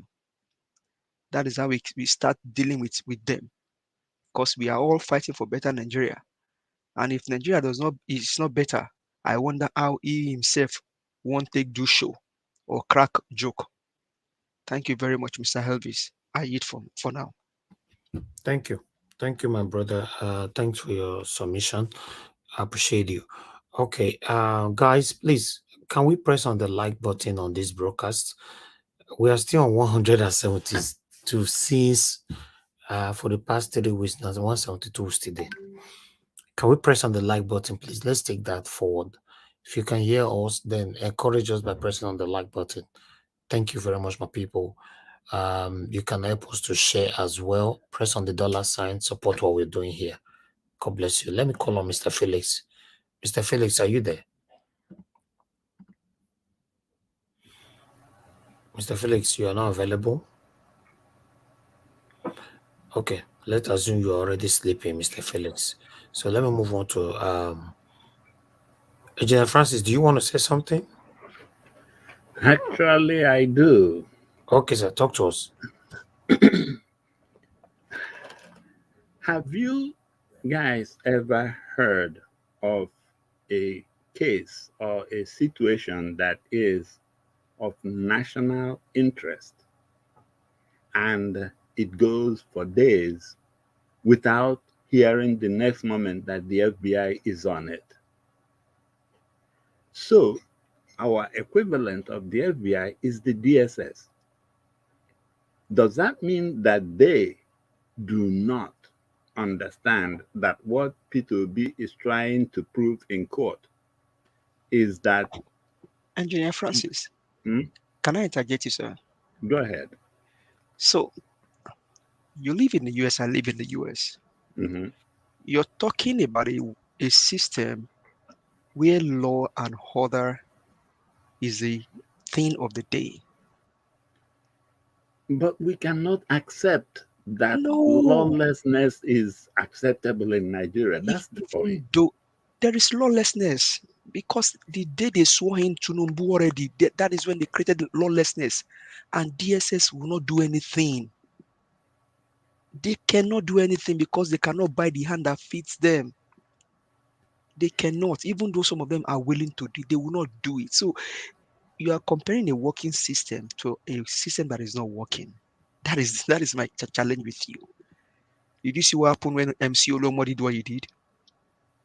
Somebody, allegedly a man now, did I think it was a prank video, and police is asking the guy to be arrested. And MC Olomo incited prank. Alleged, what they said is they said it was a joke. But you know that joke that MC Olomo did took life. But this other guy was only pranking and doing comedy. They arrested him. A failed system. That is what we are fighting against. So comparing FBI is too much. You can compare them, but not when the system is not working. Thank you, sir. I think you're right. The only thing is that it's very hard to accept that our own will not work. And it's very painful when you look and you don't see anything down the road. But I believe that even the DSS, they know that I'm quite sure that their number one oath is to defend the Constitution of the country, even before any other allegiance to the president or whoever appointed them. Somebody in that office, I mean, I pray that somebody in that office gets a come to Jesus moment and steps his foot on the ground. Like the judges today, I think I have a suggestion on what they will do, since they are confused that something Labour Party said that was signed on May 29th, they were just getting it, was it yesterday? So which means a whole 20 days passed. Well, judges, I have a suggestion. Take away time from what you are giving INEC, since they caused the delay. Take away time from them and add to the time Labour Party has to finish their presentation. In other words, this week is not it.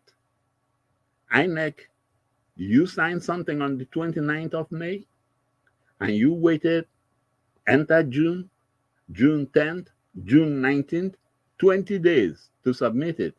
Okay, no problem. Labour, you will get 3 days from the time allocated to INEC to complete your case. And the longer they delay in giving you more papers, the more their time is being cut short and given to you. But You guys will not cut into our time to make the decision. So if they want to know what to do, they should do that. You see, that's why I keep landing on that point. If our law enforcement is under the judiciary, use them. The court should use the police to, even if they have to, like here, the U.S. Marshals will be on your door immediately. Not even the local police or the state troopers. That's the court's police, the marshals. And when you see them anywhere in the street, know that something is happening. They just don't go anywhere the FBI or the police goes. No. I mean, the US even has situations where they even have like the sergeant of arms in the Congress, who is also another super law enforcement branch. If it means they even have a guard room there in the Congress where they can lock you up there. I mean, why is Nigeria so loose? I mean, it's like we are toying. We are playing. We are not even serious about anything. The only bad thing is that this thing has a way of affecting the lives of people, whether they live or they die. So when you have that kind of authority that can decide whether somebody lives or not, I mean, you should take it serious. It shouldn't be a joke. This whole thing about somebody giving somebody money and then they will turn and sing the other way, that is nonsense. How much money is enough money? Even, what was his name? Mansa Musa. That was the richest man ever lived up till today. Nobody has ever made enough money as he. He lived and left. So there's no, and he was not buried with one single penny. So I don't know what we are looking at sometimes. Please, justices, please, somebody, I'm sure that somebody in there has thought about this over and over again. I pray that you get that testicular fortitude to come out and start placing these things the way it should be. Yeah, even if it's not the head of the tribunal, even if you are the tail of the tribunal, but you see where the head of the tribunal is saying nonsense, step in. You are a justice also. Step in and stand for the right. When he asked the Labour Party, what do we do? Or what will you do if they don't bring it tomorrow? Like you are saying, you should step in and say, hey, if you don't bring it tomorrow, we are going to cut from some days from the time allocated to you to make your own presentation and give it to them. So if you like, go out there and be eating popcorn and picking your eyelids, no problems. But if you don't bring it, that's what I think that this honorable tribunal should do. Believe me, we Nigerians, we will hear you and we know where you stand. Don't just sit there like a bump on the log and be saying nothing, accepting something that you know you differ from. Please speak your mind. If he is speaking the mind of all five of you, then good. We know where all of you are. But you cannot tell me that there's any justice in there now that sees anything different from what I am seeing. And whatever you guys do, please do not pervert justice. You know, justice can be delayed, but do not deny it.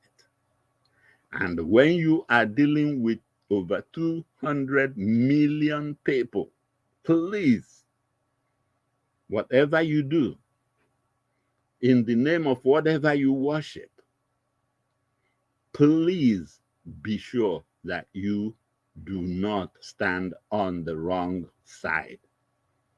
Every one of you has a conscience, and every one of you, I'm quite sure, you know what is going on. It is not normal. We are not going to accept it. We are not going to settle for it. And you should not accept or settle for it also. Thank you. All right. Yes, we shouldn't accept it or settle for it. Thank you very much, Engineer Francis. God bless you, sir, for your wonderful summation right there. All right. Madam Rita, I can see you on the comment section. Martina Ambassador TV, thank you very much. Amazing Grace USA, thank you. Atienza, thank you. Mother of all, Mami Diaspora, thank you.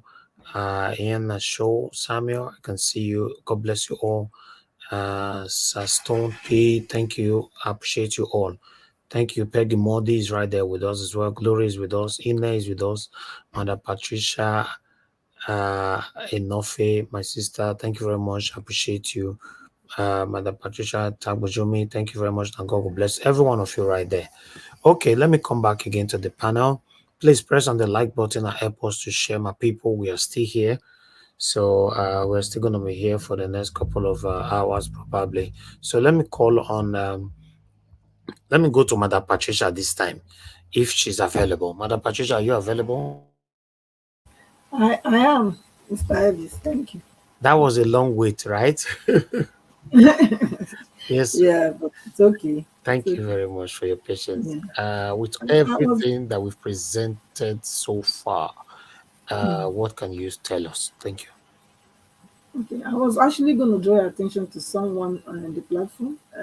He's requesting for the link to be sent. I don't know whether is it to. I'll send the link now. Okay, I'll send it. Okay. Thank you. Yeah.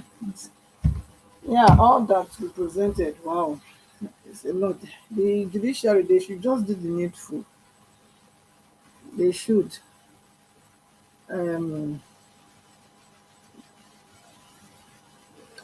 For me, I'm like, I would say they are just like I said yesterday as well. I believe they are playing games with us because the 25% should have settled this long ago. And I want to even ask the Abuja residents, how did their case end? Because I didn't hear of them anymore. Did anybody know about it? Because I didn't hear about it. That have been I think they've put that aside. So it's not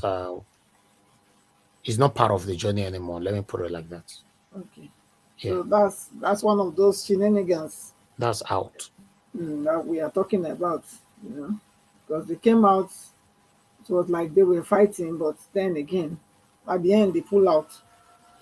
So I think Nigeria is full of clowns, a lot of clowns. People that they are not the very unserious kind of calibers of people. Because the fact that this happened, knowing that this was a broad day robbery, and they let it pass through, I think it just tells the story of the kind of people that those back there are. I would say that if in some places that will not fly, never. Even in some other of our neighboring places, they will not let it happen. No. They will not. So I don't know what our people are doing. I don't know whether is it to be cowards or is it to be fearful? I don't know. It's just it's so sad thinking about it. It just make me think that it's like these people are not ready. Sorry to say, they are not ready because all these things that have been happening now is enough. It's more than enough for people to come out and take their destinies on their hand and say, you know what, no, I ain't having this anymore. It's now or never. You know, how long do they need to wait for? What are they waiting for? I don't get it. I don't get it. And even these judges, they are just making the whole situation more like a joke, more like a joke. How can they be asking our lawyers what are they going to do? I mean, is that wig did that wig that they wear, does it make them lose their senses? Because it seems to be so. They went to a law, they became judges just to get the wig. Is that all they went to get? It seems to me that that's all they went to get, because they didn't really know why they are judges. For you to be asking the lawyer, you that has the power to may or make, you are asking the one that doesn't have that power to, that you telling the person that you know what would he do? My God, I mean, that just shows that they are serious. They are not serious with what they are doing there. They are just wasting time, buying time for what, I don't know. But I think they better tell themselves, um, they better just put themselves on the line and say, you know what, if if I buy, because otherwise the thing that is coming, they will not still escape it. So there is no point. So they better do what they ought to do now before it's too late. They better do it. So they cannot be pretending to be working when we know, when everything, indication shows that they are not doing nothing. They are just, how can you be asking the lawyer, what are they going to do? You are the one to do something. Once you give them a deadline and say, listen, by 12 o'clock, or by when they sit tomorrow by 2 o'clock, you have to come with those documents. Or, something. I believe they will bring the document. What is asking the LP lawyers, what are they going to do? What kind of judges are this? Are they making caricature of the whole profession or what? It seems so. It's laughable what they are doing. Laughable. And it's making me to be very, very sad somehow. Because, but that notwithstanding, it doesn't mean that we should lose hope. We don't need to lose hope. Because hope is key. Anybody that has hope will be able to overcome. So let's keep that hope alive, trusting and believing that the God that started this journey will continually bring us to the destination of a new Nigeria that all of us are clamoring for. Akporo, I mean, that, sometimes people, they think this comedian thing is, it makes them very, very senseless, I would say. Because what was that? What did he mean by that? Wait 8 years for what? Does he even know what he's talking about? If he's 30 years now, 8 years time, how many years is he? 38. So what we are doing now is not affecting him. It's not going to affect us. If we let this go with all this, not affect himself, his generation.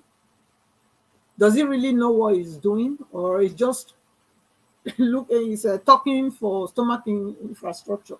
I would say so.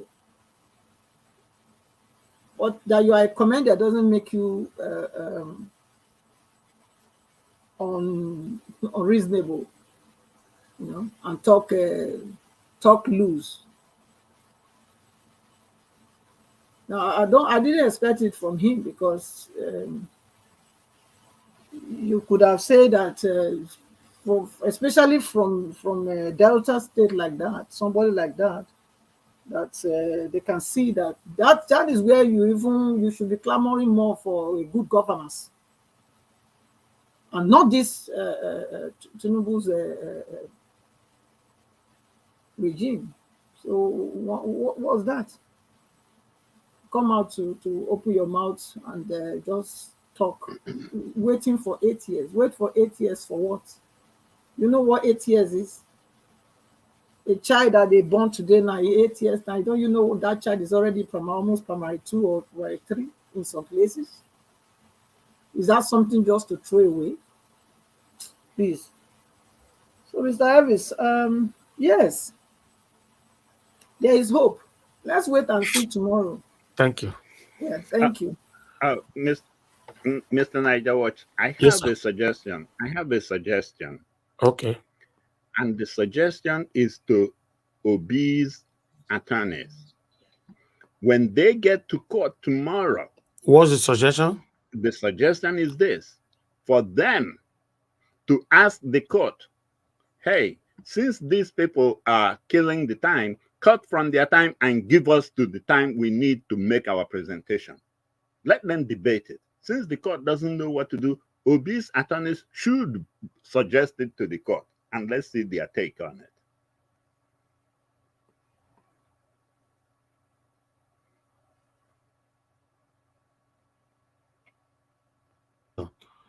Hello, sir. I think I'm losing you, Engineer Francis. I don't know. I didn't hear your last statement. Yeah, what I was saying is, let obese attorneys, when they come to court tomorrow, my lords, since INEC has been killing our time in this thing, and these documents they are not providing, cut some days from their own allotted time and give it to us to use to make up for those days that they are delayed. Make up, yes. Since we don't have enough time anymore. Let obese attorneys suggest it to the court, and let's see how the court will now handle it, since they don't know what to do. All right. Thank you for your suggestion, sir. Thank you. I think we have Omoye's corner here. I think she wants to respond to somebody. Hello. Yes, go ahead. Thank you, Master. Okay, Mr. Elvis. So I sent you a video. I'm going to speak. You are live. Really briefly, but I said yes. I received the video. Go ahead. Okay, so now what I wanted to say is the reason why we have such a messed up judicial system is because apparently some of these justices, they are actually on recommendation. They're selected, okay, by these corrupt politicians. Some of them are the politicians' girlfriends. So even if you have competent justices, right? You know what happens? Even if you recommend and you say these are the justices that we have that are very competent, that can do the work, they will instead choose a girlfriend or a relative or a wife like Bukachua's wife. That's how they get the justices. That is why we have a very corrupt justice system. The video I sent will really explain a lot. I think it would actually help us have a better and in-depth understanding of why the justice system is so messed up. Because even with the lawyers are complaining as well, you know. That's all I wanted but to say. the video is assumption now. It's not a fact. No, he's from a lawyer. He's an attorney that's within the circle. Okay. He's a lawyer. Okay. Yeah. Let He's me a go through it. Nigerian lawyer. It's not yeah. He was breaking it down on a session he was giving. I just felt like we need to hear. It wasn't like an assumption. He was actually explaining how they choose these justices. That's why they have the problem, like the Bukachua case. He made reference to that. He said some of these justices are they for instance, they will come and they will say, we have competent people that can be justices. They will choose select girlfriend instead. Wow. Or relative that has no experience. Yeah, play the video, you'll be blown, you know. That's why I wanted to just touch on it before I Thank you so much. Let me go through it. Thank you. All right. All right. Before I get the video ready, let me have a look first. I would like to quickly come to Augustine. Augustine, if you are there with us, you know. Okay, I can see people asking for a link. All right, let me post out a link. But I'm bright. I asked you earlier on to turn on your camera. You didn't, you know. But I just posted the link now. You can use that to join us. Okay, let me see if the video is available right here. You know, do we have Augustine? Let's Augustine those people. For the first time. No. Augustine, you don't sleep. What is? No, I no sleep. I was writing something on the next. Okay. Do you want us to watch this video first before you speak? Yes. Let's watch the video. Okay. All right, guys. Please help us to share this broadcast, like the broadcast as well. Let me prepare this video for you right now. I can see it's coming from a reliable source. So because of that, I don't need to go through it at all. I can just play it from here. But meanwhile, before I put that on screen, I can see that we have 214 likes. Please, guys, can we take the likes to 250 before we play this video? 250. Please, if you can hear my voice, please join us. Let's do this one. Okay. 250, please. 250. Currently it's 218. Anyway, due to time, continue to press on it and let's do this, you know, together. All right. Who is Mr. Charles? Turn on your camera. Let me see who is behind there.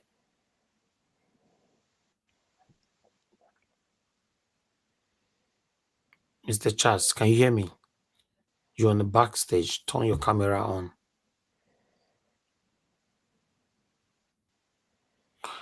Okay, Mr. Charles, if you don't turn on your camera, I'm not gonna let you in. I'm sorry.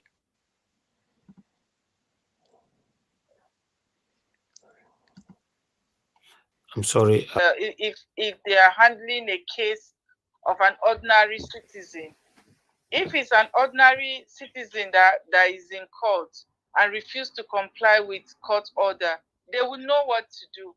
But obviously now, because they are compromised, they don't know what to do to INEC. And this has always been my concern, that INEC they're just playing a script, saying, oh, we are not going to, I don't even know what I've forgotten what they are saying, but they are not providing any evidence as per what they are doing. So at the end of the day, the judiciary might just end up judging the case based on a technical ground, saying, okay, they didn't get evidences from INEC. Because that's what has been going on since the beginning of the tribunal. The INEC have not provided anything. They're giving actions without any proof. How do you handle a case like that? And then the judges are not doing anything. So obviously the whole thing was flawed from the onset. If they are judging a case in court and somebody is not providing evidence and is just objecting, of course they will pass a judgment and the judges know what to do. but they are not doing anything.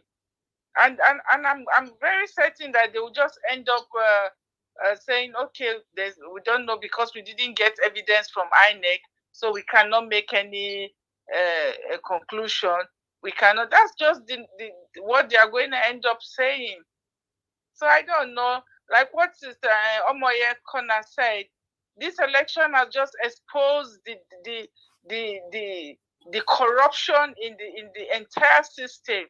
We have Peter Obi has exposed the judiciary, and I'm glad that everybody is seeing them for what they are. We don't have a judiciary system. This is a script that has been written, and that's what they are just playing at. That's why they don't want the whole thing to be televised, because they'll know that it's going to be shameful. But I'm glad that we could all still see what is going on. So it's just sad. It's really sad. But I'm glad that we are seeing the whole thing, and I don't have any trust in the judiciary. It's obvious that they are all compromised, even though the truth is staring at them. But they are going to come out and say, "Oh, we didn't see any evidence from INEC, so we don't know what really happened. We cannot make judgment based on only what Peter Obi presented." That's all they are going to say at the end of the day. It's really sad, but I don't know what Nigerians are going to do about it. I feel bad that we have come to this stage where the truth is obvious and people can no longer differentiate between truth. I don't even know what to say. Thank you. But I'm really sad. I understand. Anyway, thank you so much. It's really sad that Nigeria has gotten to the level whereby the wrong thing has already eaten so deep that people no longer see truth. We see white and they call it black. That's just the extent at which the system is rotting. Thank you. And I don't know if there's going to be any cure at this level that we are. Thank you, madam. Thank you for very calling much. in. God bless you. Yeah, thank you. Okay, let me see if I can hear from someone else as well quickly. Hello, madam. Thanks for calling in. Love God's my strength. Good evening to you. Please talk to us. Hello, good evening. Thank you, madam. Please talk to us. Good evening to you. That was what happened today. Please, I've not been around. No, you have to watch.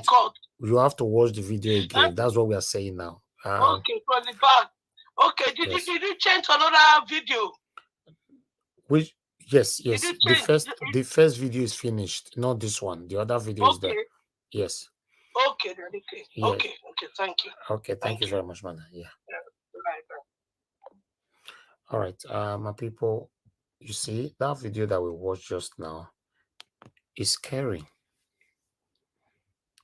Yes, that video is scary.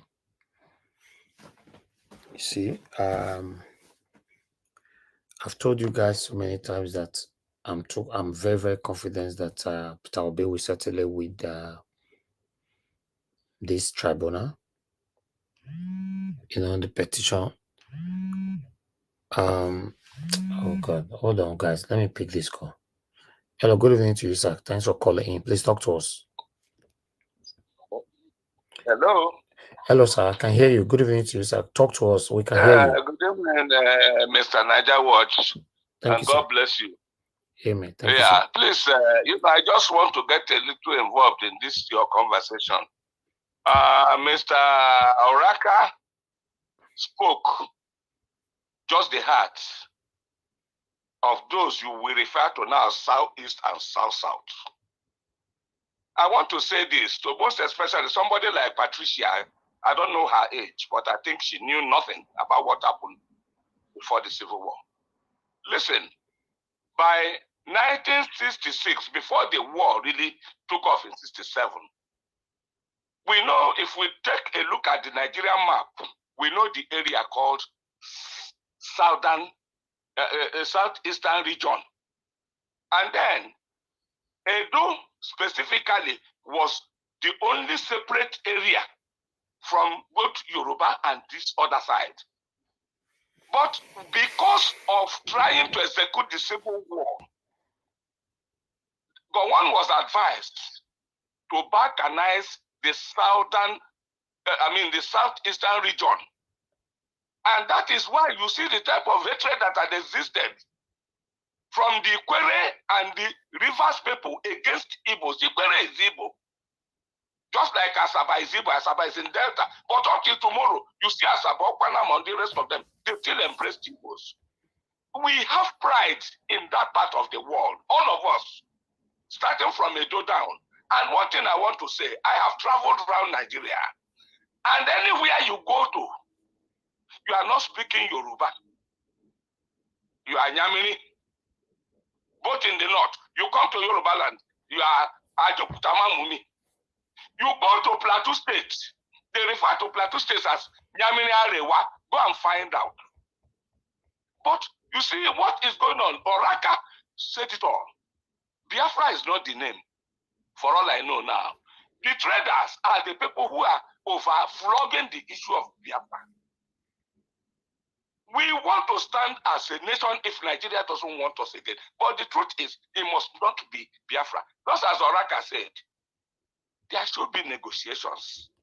There should be a gathering again of this entire rejected people. The Fulanis have decided that they must die with Nigeria because they are the ones born to rule, as Sokoto had it one time on their plate number before they were want to remove it. And then some of the gullible ones in Yoruba land, which is so shameful and so unfortunate. I grew up in Yoruba land. As I'm talking to you today, I am 68 years of age. I will mention the area I was born. I have houses in Lagos. But wickedness won't allow these people to behave like human beings. Their brain is telling them now, oh, if we pursue them or destroy their, let them just look at the eastern area. Excuse me, sir, some. I didn't say all of them now. Yeah, I'm sorry, I didn't say all of them. I said the gullible ones, if you remember that word. Okay. I used the word, the gullible ones. Yes. You see, let them go, starting from Onitsha, Asaba. Even Asaba that is in Delta, go from there all the way down. Before you join Cross River and all the rest of them, go and see Igbo land. Even some of them who are saying they should go and develop them. Look, my brother, I work with the government. I retired from them. Go to Port Harcourt today. Dangote had taken over the Port Harcourt port, one portion of it, for cement. On the port that is there, what is the Warri port? They have played it down. Calabar port is being played down. And who are the people doing these things? It's the same, what do you call them, the Fulanis. As far back as at early 70s, they started plotting what you people are seeing now. Why I don't want to, there are certain things I don't want to talk over this thing. Mr. Naijawat, if God permits me and I can talk to you privately, I will tell you some stories. I'm not saying put it in there, just for your own, But you see, most times I come into your platform, but I enjoy what is going on there, and that is why. But unfortunately, right now I am passing through certain things, which I told you the other day that wouldn't permit me to come on air. But I want to beg you people, look at what Mr. Oraka said. Oraka, pride is in all of us. I'm an Igbo man. The Edo man is a proud person. The Delta man is a proud person. You go to Cross River, they are proud. You go to Akwa Ibom, they are proud. All around all those places were the old Eastern region. It was only Edo that was not carved into the Eastern region of then. It was Midwest. But, these people continue to mess themselves up, insulting everybody. Everybody is Igbo. Who are these Igbo, by the way? What are they? Are we second class? Are we failures? Are we dull brains? The people that are criticizing us and calling us names cannot compete with us in any classroom. I can say this beating my chest. Starting from Edo down all the way. They cannot defend whatever they are saying. Beating chest as I will beat. I can stand any of them. If you want, I will give you my full name, Mr. Naijawat. Excuse me, sir. At this age, in the classroom, I will tell them who I am. That your last statement. Excuse me, sir. Your last statement, I don't know what you mean by that. That nobody can challenge you, Igbos, with what? I am not saying challenge Igbos. I said those of them who are criticizing all of us, who they call Igbos, I said they are not better than any of us.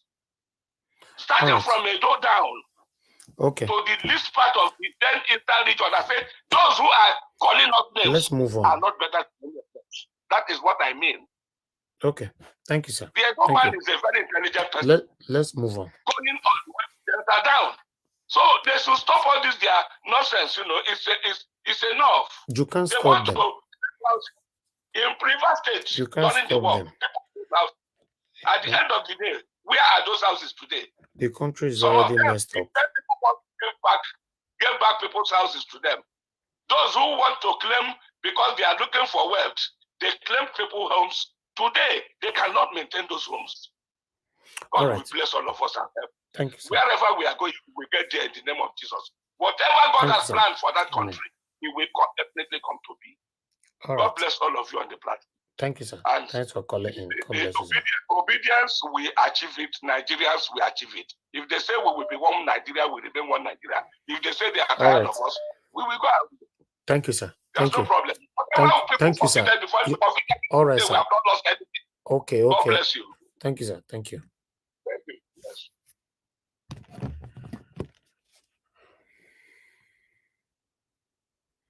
Hello, Mr. Chris. Thanks for calling in. Good evening to you, sir. Please talk to us.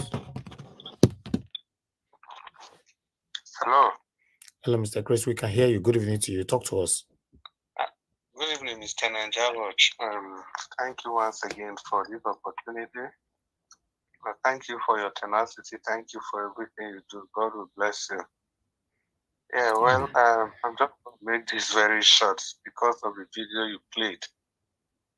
You know, yeah, that video revealed a lot of things, so many things, and it's very, very shocking. So it's just a summary, and that's just only one aspect of the country. That's just only the judiciary aspect. And to be honest, the same thing goes in every other aspect of that country. Just like you said now, the country is messed up, completely messed up. And from the man that called now, there is nothing I can hardly take away from all he said. You know, it's very sad the way the leaders of this country, the way they have turned this beautiful country into. That's why for people like me, it's difficult not to just criticize what's going on. Because there was a time somebody, I don't even want to mention his name, called Nigeria with other countries shithole country. You know, it's only shithole countries that things like this can happen. You can imagine a judge asking somebody what is he going to do. Somebody that has the responsibility to take action. You are asking another person, what will you do if so and so is not done, if so and so is not complied with? You know, the whole thing just look funny. I don't know how we are going to trust this crop of judges to get judgment from them.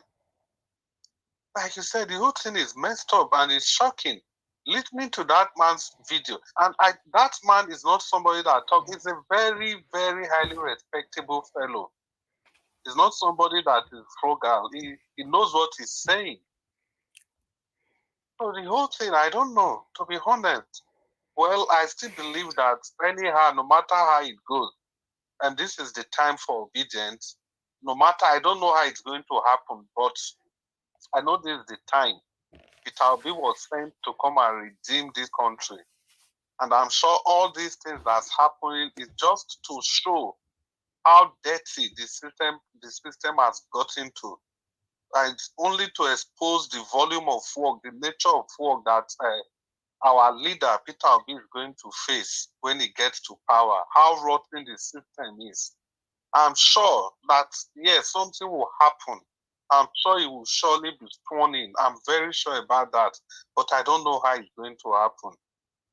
Once again, Nigeria, thank you for the opportunity. I'm very grateful, and God will continue to bless you for all you do. Thank you, it's sir. Not easy. Thank you, sir. Just following you alone, listening to the program is tasking. You finished one one section, you started another one again. I can imagine what you go through every day. God will bless you. Thank you very much. God bless you too, sir. Thank you, Mr. Chris. Thank you, sir. All right, we are done with callers for today. Let me focus on the panel so we can round up. I appreciate every one of you. It's been a long day. Yes, tomorrow we have a court. Naija what? Naija what? Can you hear me? Yes, we can hear you, sir. I just visualize you now. As you just hear how the Nigerian judicial system be, you just tire. The country is safe. Everything for the country. Naija watch. This is what we have seen all these things. That is why that's why when I came up here, I said my skin is strong past the leopard, elephant own. You see, this is what we have been fighting from the university days till now. We have not stopped fighting it. The judicial system NJC has been a rotten egg from the inception, and they refuse to change the system. That is what we're saying. The judicial system should have been reformed during Obasanjo time, but he refused doing it because they gave him that paper that he should call a conference to review judicial stuff. He refused doing it because, like what that guy said, because this is what they know. If they capture the judiciary, they capture the press. What else do you have in the democratic stand? What else do you have? Nothing to hold on to, just the people that can fight the fight. That's all. Because with the judiciary in their pocket, yeah. Can I just interject you, sir? Okay. Like you mentioned Obasanjo's name now. Honestly, this kind of people, with all due respect, I'm not being arrogant here. If they look back, when they have the opportunity to better their own country, and they fail to do it, would they be thinking? Would they be rejoicing, or they will be crying? Because this old man Obasanjo, had the golden opportunity to reform Nigeria. He had the golden opportunity. He had the technocrat around him, people like Ngozi Okonjo-Iweala, even the present governor of Anambra State, Charles Soludo, the guy, the Abga guy, all of this young chap. This guy had them around him. But what did he do? He wants to go for third term. He wants to go for third term.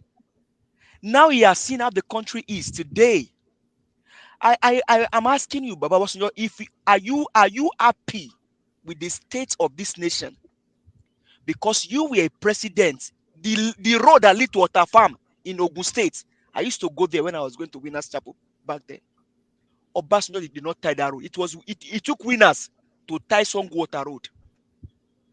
Obasanjo did not tie the road to his own farm. He was busy sending money to the north. If you look that's what it does. Are you happy, sir? Are you happy? Nigeria will not forgive people like you, Obasanjo, because you have done more harm to this country. You have the opportunity to change this country, but you allow your selfish interest to bring us where we are today. Because if you have done it, someone like this drug baron will not near the place of, will not near corridor of power. If you have done the right thing. My brother, let me tell you one thing. You see, the late Gani wrote letters against most of these judges. God bless you, sir. And he wrote one particular letter to the president about judicial reform. He was the only one fighting this thing because they were all against him. Some lawyers were just against him because they are the corridor of powers and they want to be a judge. Okay, you can see how decayed it is that a governor's wife is a judge of the high court in his state. That is the highest level of corruption you can ever think about. People like Gani Fahimi. You see, it has like, that man that called in that since 1970 something that this thing has been going on. That man has an in-depth of history that if you allow him to pour it out, we will be so educated because I know where it's coming from. he has touched some history part that I know. And if you are allowing to speak, my brother, you will be shocked of how decayed it is. Apart from history, sir, that man is a pan-Nigerian. He has seen the good days of Nigeria. He's a southeasterner, born in the southwest. That man speaks Yoruba more than me. More than me. Is he Adej? He's something years old man. He has seen the good side of Nigeria, and today, that old man just told us how easy somebody can be born in the southeast and easily travel to southwest and live there without any trouble. Or your state, you see people living with peace, in harmony. There's no crisis. There's no trouble. And this guy, because they wanted power, they raised tribal bigotry against people, and the ones that are sycophants and that are Obasanjo and Obasanjo. Today, if you look back, is Nigeria worse than when you were president? The unborn children looking and crying today, would they pray for you, or would they say the otherwise for you, sir? All of you that have the power, that have the goodwill to change the country, and fail to do it because of your selfish reason. Jonathan, you were there. You have the power to change the country. He can't change it. He couldn't change it because the cabal were with him. When we talk about the Constitutional Conference, when we talk about the judiciary, and we keep on lamenting on it, people see us as jokers. But see how they are complaining now. Oh, judiciary. Oh, constitution. You see, we know, we saw it. We were raised up by. We read books from Ghani. We read books from so many great people that we cannot even remember. We knew what was going on. They indoctrinated us into the system. They told us exactly and told us that this is the problem and this is what needs to be done before you can get the country right. Judicial system is very important. The Nigerian press is very important. If those two pillars are down, then it is stolen. It's already a failed state. That is exactly what is happening now. They've gotten the NJC, they've gotten the press. So what else do you have? It is we that holds the sovereignty that can really fight the fight. And that's all we got. You know how this case look like now? It's just like the case of George Floyd in the United States. Yeah. Where there is evidence. A young lady took a picture, took a video, and the judges now imagine, then now go to court, and the judges is now asking the attorney of George Floyd, what now do you want us to do now? No, my brother. And then you now imagine you judge after those evidences, after you now see all over the world, and that is exactly how this case looks like. We are going to win the case. We are going to win the case. We shouldn't be moved. We are going to win that case. Just relax. It's just the porousness of the system. And what can we now do now? Like, as if you want to eat food, you ask your children, should I put the food in my nose or my mouth? A whole judge. Come on, people. That is how corrupt the judges. Man.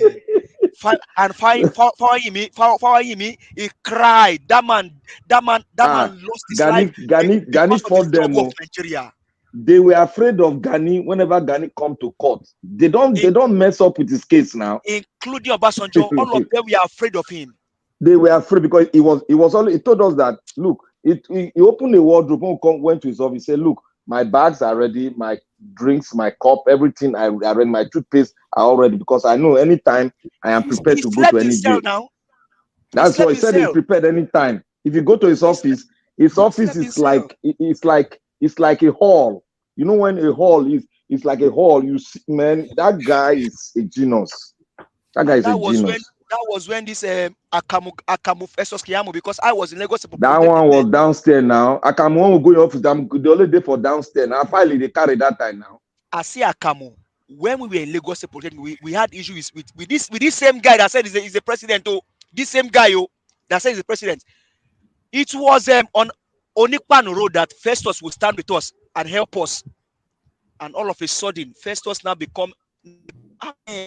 These guys, they lost their mind. He was the mole inside Ghani's chamber. It was the mole. I know now. It was the mole there. But what I know is that we are winning this case, and everybody should just. I don't like when people start lowering the morale of people. You know, we just start talking. No, that's why sometimes I try to No, put but they our are not minds lowering. off I a lot don't of think they are things. lowering morale. Black Panther. It's just that this people. Okay, like that elderly man now. After all said and done, he still said whatever they want, they will get. I just believe that people just have to call it how it is, because sometimes, I mean, what have we not seen? And that's why that Baba made his comments will always remain in the minds of Nigeria. What have they not abused in Nigeria? Do you listen to the information the press is giving to Nigerians? They said Labour Party, whatever, they try to paint it as if they've lost hope. That is the kind of press you have. Like I said, they don't know what the Labour Party. They don't know what as if they've lost the case. Oh That's what you see. We are getting the fact from Nigeria Watch, and they are giving Nigerians. That is how you look like if you don't seek for information. That is how all of them are like. They program Nigerians are like robots before. You just shift them, use the press, shift them to this side. That is why when internet came, they make it somehow difficult. That's why they're trying to make it more difficult for people not to get information, because information is very vital. For the people to grow, you need to disseminate information. That is the main aim. You see why they are fighting us, because they know that the information we pass here is 100% genuine. Yes, Mr. Elvis, they can only fight for but a little time. The one we come yesterday, we work on Rock Advoc. Where is it today? One thing is, whether you believe it or not, we may not see ourselves physically, we may not be together in one room, but one thing is, what you are doing here, your voice is going places. One day, somebody will hear your voice somewhere and say, "Are you Black Panther? You used to be on that man's Mr. Nigeria Watch show." Your comment. Thank you very much, my brother, for fighting for Nigeria. People may not understand, and if you are also a mole, like it happened yesterday. One thing is, the truth mole cannot stand for long. The truth must be told. Yeah. You may think that what you are doing, people don't see your, my brother. Someday, somebody, Madam Nina just told you. He said, I was surprised that Madam Nina can say, okay, Engineer Ken. No, that means they may have met somewhere. Yeah. That is how little this word is, but people don't understand. So if you're standing for the truth, stand for it. It's only sad that these people allow our country to degenerate to this point, and they all still parade themselves in the corridor of power. If the likes of Obasanjo have done the right thing, someone like Bola Ahmed Tinubu will not smell the place of power. I bet you. That is it now. He will not smell the place of power. He will not. Abemona no vessel. I feel chip in something. Brothers. Continue, Mama. Continue, Mama. I love your voice. Thank you very much. Black Panther, welcome. Greetings, everybody, once again. Yes. So that video that I shared, that video when you play Mr. Elvis, the reason why I play him now, it's good say you play him. For me, I saw it, I took positive out of it. Positive in the sense that since PO show up on the show up for as presidential candidate and all of that, running for election, a lot of things have been exposed to us. Everybody can attest to that, right? So it's the same thing with this. The reason why it is important for everybody to know is because I know that somehow, whether we like them or not, these justices, they get brother, sister, wife, girlfriend, wherever they might be listening, they will find this. Everything when people say we get for that Nigeria, almost forgets. I see something positive coming out of it. I didn't take it as a negative. It was a good thing for people to know, because people will call and they'll say, no, judiciary go do the needful, go do this one, go do that. But like clearly, it's like Bukachua's comments. Exactly. You don't understand. Now, like expose. You understand? Because if we talk about it, we don't talk on for you before. Some people don't talk on for you before. Now, cult members, these people will be. They don't drink from the same cup. You don't expect say they'll come they divided against themselves. All the justices, maybe they girlfriend and boyfriend with amongst each other, maybe husband and wife among each other, maybe daughter among each other. So they're not gonna fit talk the one way be true. But now that it is in the open, everybody don't they see them, everybody they tap their feet, they wait for them on Friday. That's why this information is good. Now coming to this our Baba Obasanjo, that video, that interview that he gave that I listened to. I'm telling you, we don't have any heroes.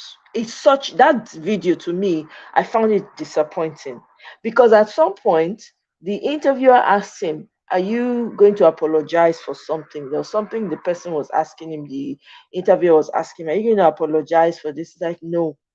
He didn't find the need to apologize. Some of the things that he was accused of that people did not like. A true leader, you know what a true leader does?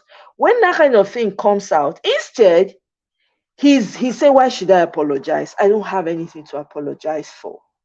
And then he now said about, going to Bible college and decide to go back to school and go on. In my mind, these Nigerian leaders are just jokers.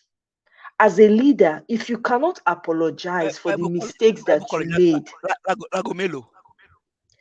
no, even if Agomelo is not going to do anybody anything, but it will speak to your humility and it will speak to your remorse. People need to see you being remorseful. That man has no remorse. Instead, he is grateful that God gave him life, to that everything he found, everything he got, it just happened for him. Everything just happened for him. Things fell into place for him. I was disgusted by that interview. That man should just sit in that Ogun State in his mansion and not come out and give interviews anymore. He said he's a such born again shame. Christian now. It's such a shame. Honestly, we don't have any leaders in that country. He said I'm born again. That interview was a waste of time. It's pathetic, Honestly, it's up to us to get that country back. People they shake their leg, they wait till Friday. It is up to us. It's so clear Nigeria, right now. we are going to get that case in court because there's no technicality. Let them bring the whole. I'm waiting for the whole that is there that they've not exhausted, that they've not touched. We say bring evidence, give so that we'll merge this one together. You say no, oh, they've not done it. Bring this one, you say, oh, we have not paid. Okay, take the money, bring it tomorrow. Oh, this, that, story. Then the judge will now say, oh, because he did not bring the evidence, Agbado is not the winner. Which kind? They put hot pepper for in truth. Now so the judge goes schoolish. That is unethical. If they go that way, they have to swallow what they will get from it. They have to swallow. They think our silence is a silence of just being a mumui. No, I said it's only one man. Right. Black Panther, sorry that I have to cut you right there. Let's hear from Amen Bright. Thank you very much, madam, for joining us. Can you hear me? I can hear you. Good evening. Can I off my camera? Or yes. I can just leave it? Turn it off, yeah. Okay, thank you. Oh, thank you. I'm really very grateful, yeah. Let me have my greetings here. I'm happy. Greetings to everybody. Good morning, good afternoon, irrespective of where you are. I've been willing to join you for quite a long time. I've not been able. It was my granddaughter that opened it for me on Sunday. So I'm really wondering. I have to greet everybody in the platform, everybody that is commenting, those that are pressing like and contribution one way or the other to the platform. I'm really grateful. Now, for me, I'm really pissed off with the way the court is going about the case. I have been having a really bad feelings. I don't want to discourage us. We have to be strong and continue.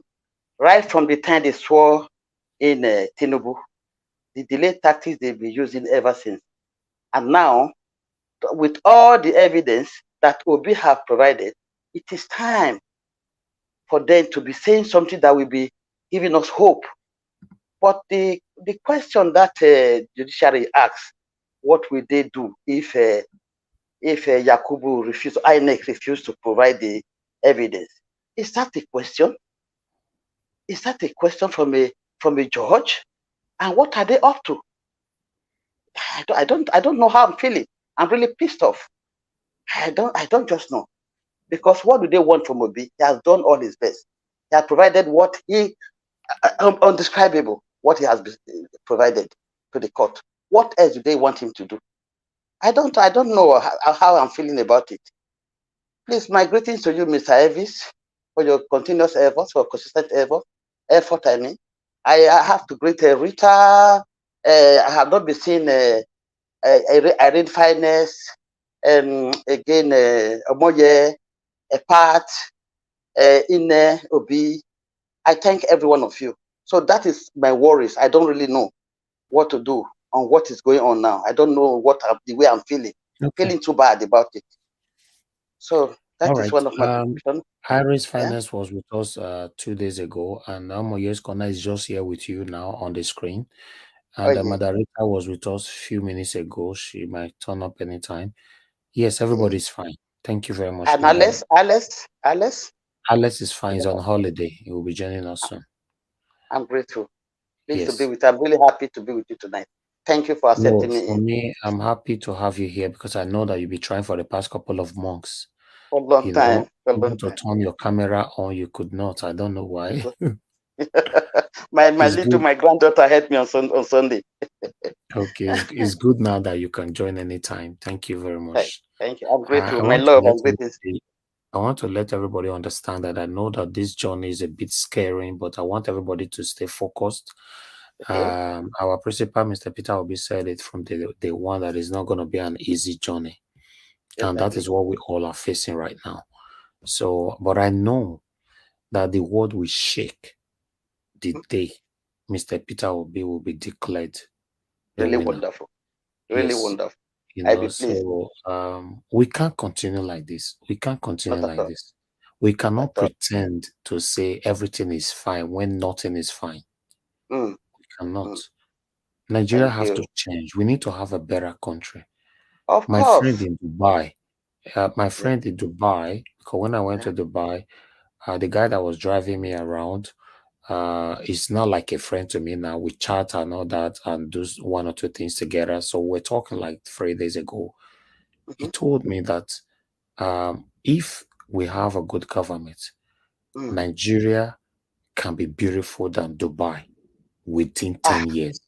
Within 10 years. I'm sure of that. It's true. He said within a decade. I was like, how? He said, yeah. He said most of the skyscrapers that I see in Dubai or in a most expensive area owned by your politicians. He told me that Nigerian politicians have all the houses in Dubai. Nigerian politicians have 25% of all of them. So if not more. So he was talking to me. I was like, wow. Although he told me when I was there, because he showed me some beautiful houses and all that. You see, my people, we're in big trouble. But I just pray God help us out of this, because we shouldn't give up. And I love the way you are handling your platform, and I really appreciate it. I don't know, I've been so worried, though sometimes I have a less time. I do go to your platform, check it, go over and over again, but I've not been able to come in. It was wonderful when my little daughter one of my fifth granddaughter just tried it, and it was working. I was surprised. I said, let me try it today. So thank you, madam. It's good to have you on the panel. Thank you. Let's hear from somebody else.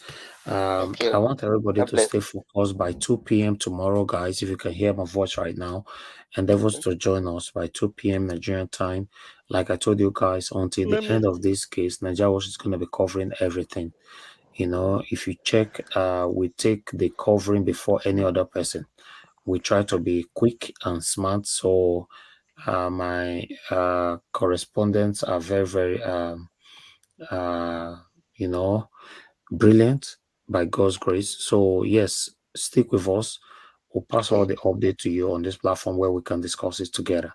I hope. I'm calling from Austria. You are aware? I'm calling from Austria. Yeah. Oh, okay. That's nice. Thank you very much, madam. Thank You're you. welcome. All Have a right, I nice day. want everybody to understand that we are not fighting Nigeria. We just want a better Nigeria. Oh, yeah. Constitutionally, is our right to demand for a better Nigeria, a better nation.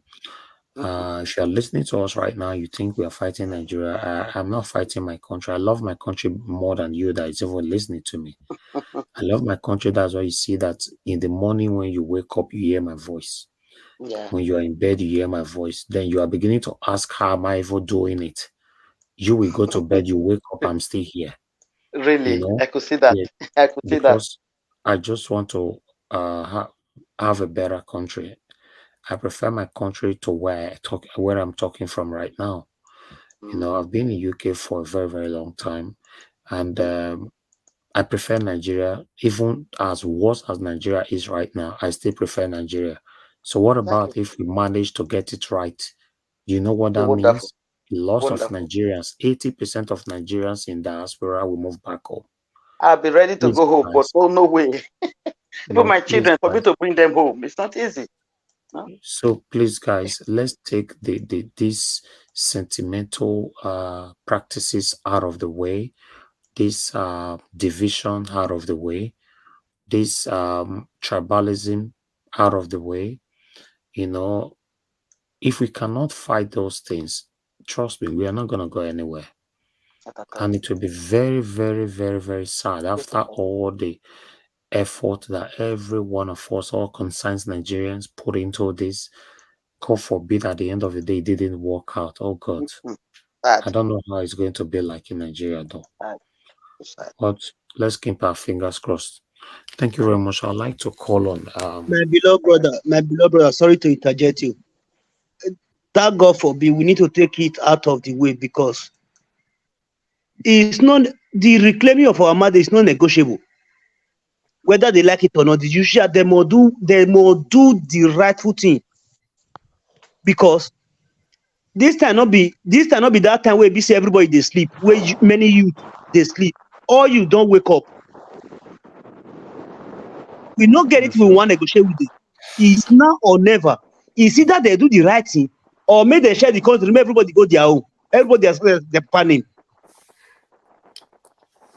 All Me, right. I know they wake up now. So sorry, my brother says I know. So you go don't call me tired since because yes, I come back from where they tired. I sleep. You take me up. Just now say you people go to bed, wake up, you come back and hear my voice here. You know, now so not that I don't like to sleep. You understand? Sorry to take 1 more minute of your time, please. About what you said that if people tag some people's name, maybe like insulting them or tagging them with one or two things, we block them. One thing I just have to say is that let's just ignore those comment section people and others because it's just like last week where some people call where I call do some submission. So it will talk say they insult me for the comment section, say I be APC man. Say so and so then, and so I call the praise Tony Takabaka, all those things. I don't know whether you understand me. They say silence is the best answer. Give it to a fool. Let us count those things as foolish people. God bless you, my brother. That's what I'm saying. Everybody, please take your eyes off there. Yeah, you know, if you read down, you maybe you know feel better. Just if not for you to come up with a panel for the panel for the session, you come out later, come back, drink water. Everybody, I think you'll be that one because life goes on. If you say me, you call a look how many people will be say they insult you all those things. You know if you move now, now you don't fall. Mr. Engineer Francis actually corrected me the other day that I should allow people to have freedom of expression. And ever since he told me, he's on the screen, he's on the panel right now. Ever since he told me, I just want to let people be. You know, as long as you did not insult anybody directly, you don't tag anybody's name. I don't really think I have any business with you. You know, this is a big platform. Everybody just mind your business, and everybody should express their anger if they want to be. But if you tag anybody with a name, that's where the problem comes from. Thank you very much, my people. I appreciate you all. I would like to quickly call on Oga CM. Oga CM, please, thanks for your patience, sir. Please talk to us. Thank you, Niger Watch. In fact, that this Professor Chidi Odinkalos I think it's a lecture. I don't know the crowd he was addressing, whether it's a bar association, I don't know, but the audience he was addressing, I believe he says enlightened audience. In fact, that lecture, I need to go and listen to it line by line. It's an eye opener. No be today, this Jaguda rain begin beat Nigeria. It don't take. Now, do you know why the likes of Wike became governor? Because retired Justice Mary Odele is the wife of former Rivers State Governor Peter Odele. You see, like Odenkalu said, for you to be a politician, you should first of all go and invest in the judiciary. That's why they go to court. Every governorship election must end up in Supreme Court or Court of Appeal. This is exactly why Nigeria is rotting inside out. If you go and check, like imagine, look at Odenkalu saying that, tell me any judge at the Court of Appeal, I will tell you who is representing. These are politicians. That's why someone will tell you, let them go to court. Let them go to court. We see it in court. All this is the nonsense. Now, can you imagine, Lucy? That's how Hopeless Uzodinma, he became governor in Imo State. Go to court. This is exactly, and you must do the bidding of that judge. Now, for you to become you see that lecture is revealing, for you to become a senior advocate like Keyamo, you will know somebody who knows somebody in the Supreme Court. And every decision of National Judicial Commission, NJC, who is the chairman of NJC? The Chief Justice of the chairman of NJC is CJN. You see, like the letter now, CJN, NJC. So the CJN is the chairman of NJC, meaning that if you have connection, whatever name that comes for being a senior advocate, in those days, in the 80s, when you hear somebody become a senior advocate, maybe in a 10, 11, then they approve or less. But these days, you can see 60, 50 something senior advocate. Senior, that is what you hear. Every year, they will just roll them, sometimes twice a year. So this is exactly why the judiciary, remote democracy is already dead in Nigeria. Unless P2P comes with intention because he's not interested in all this who manipulates this. And that is why they are finding it difficult letting him in. Not that he won't perform. They know he will perform. But the thing is, if he gets in and by blocking all these chances, he will expose our secrets. And when he exposes it, depending on how recent, people will look at you.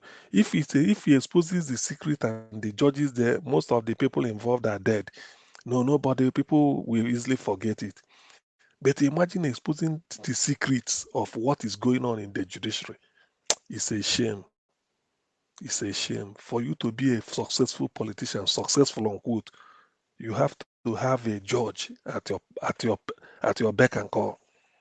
That's why most politicians, the moment if you see the way they revere the state judge, everything, they will buy them car gift, any birthday, their children, so many.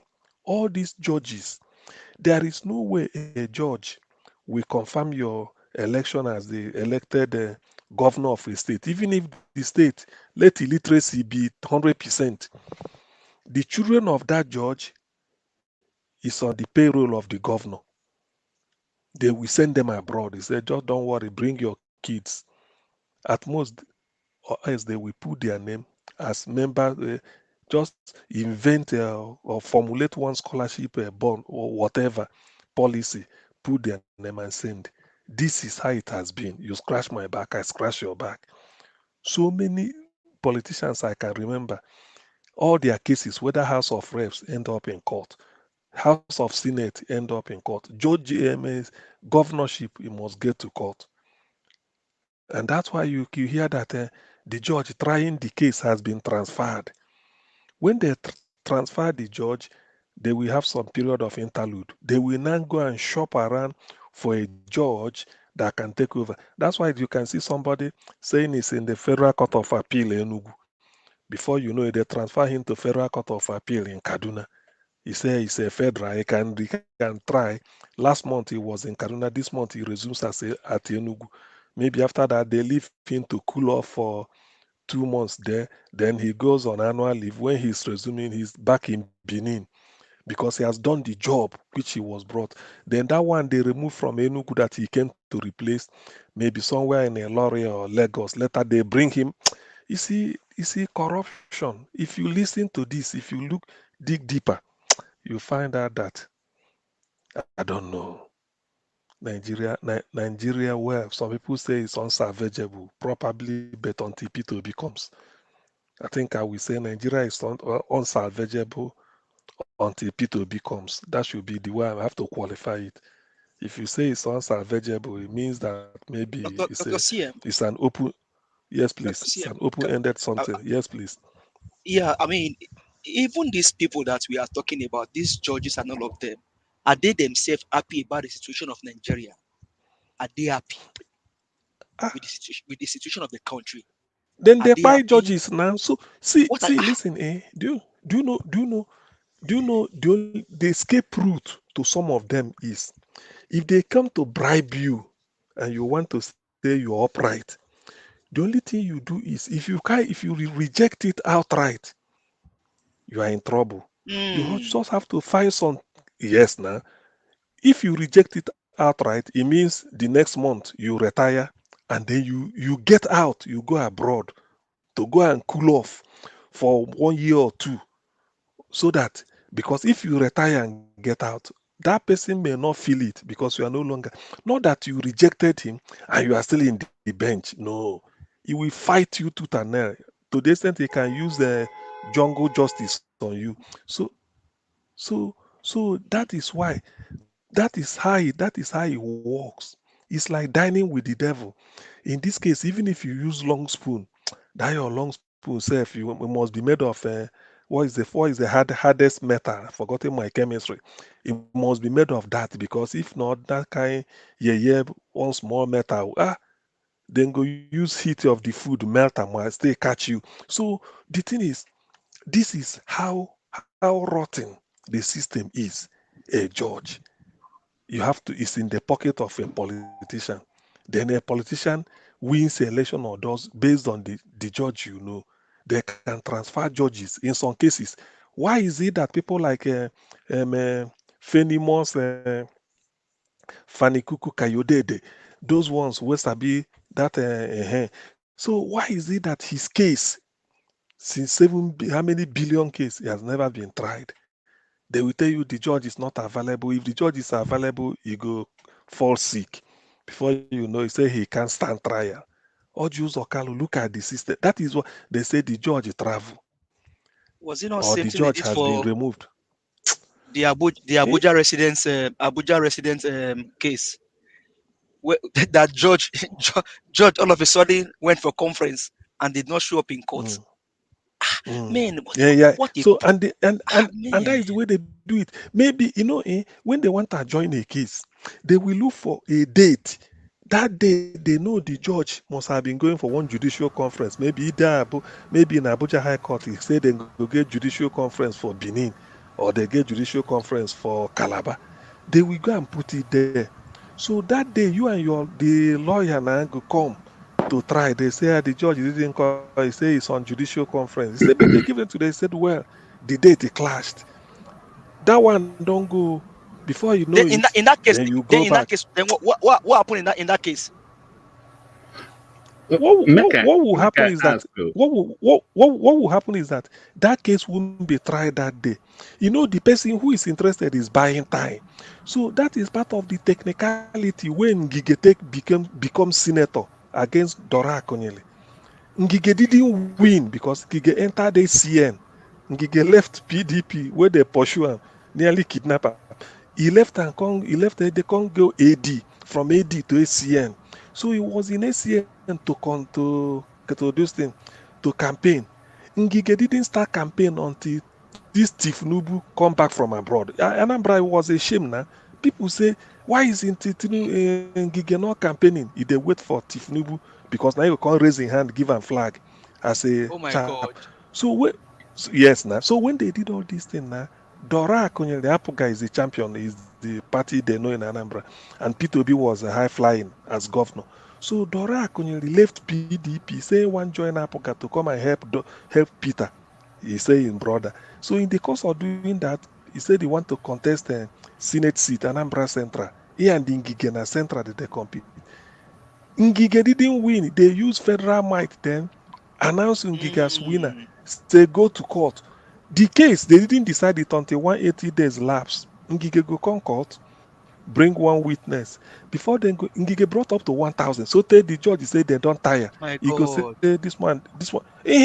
That is part of technicality. You go bring one or two witnesses, Agbero where there somewhere in Onisha, bring them. Then go cross-examine them. Before they finish, you go drink water, come join next week. Now so they do 180. They did. There was no judgment. When he come there, they said, this case is beyond my lord. Based on this, it should be thrown out. Now so they threw him out. Ngige becomes senator. So this But is the how case it of the is. Abuja, but the case of the Abuja residents, they've not they didn't decide on that case up until now. So many You cases. know You that see, now, that case now that is technicality make The time case is still on. lapse. The case is still on. It's still on. It's not no, but sacked that yet. You see, you see that So case is a very so when good are they going to example. when are they going to start sitting when this drug law don't enter prison already? No, the case is now moot, and that case is a very good example. How can a judge mess up Man. his priorities in such a way that the business of the country is second to a conference? Is it conference of out of this planet? The business of the country, because he knew that that decision he will make will either have somebody being sworn in that next Monday or not. So that should be more important to any judge. For you to come and bring a conference? What conference? When the main business of the country is right there. And then we look at it and we enter it in other conversations. It's not. Such things you should definitely be called out. We have to set our Nigeria, priorities right. I mean, you Nigeria. cannot tell me that a judge did not know that he had whatever conference when Yeah, he but told them to Engineer come on Francis, that day. yeah, that there was a call that was made out to there was a, because I remember those lawyers then they went to court, the court was empty, and they say, you see what these judges are playing. And so it was media showed, we all saw it. But the people, because I really understand where you're coming from.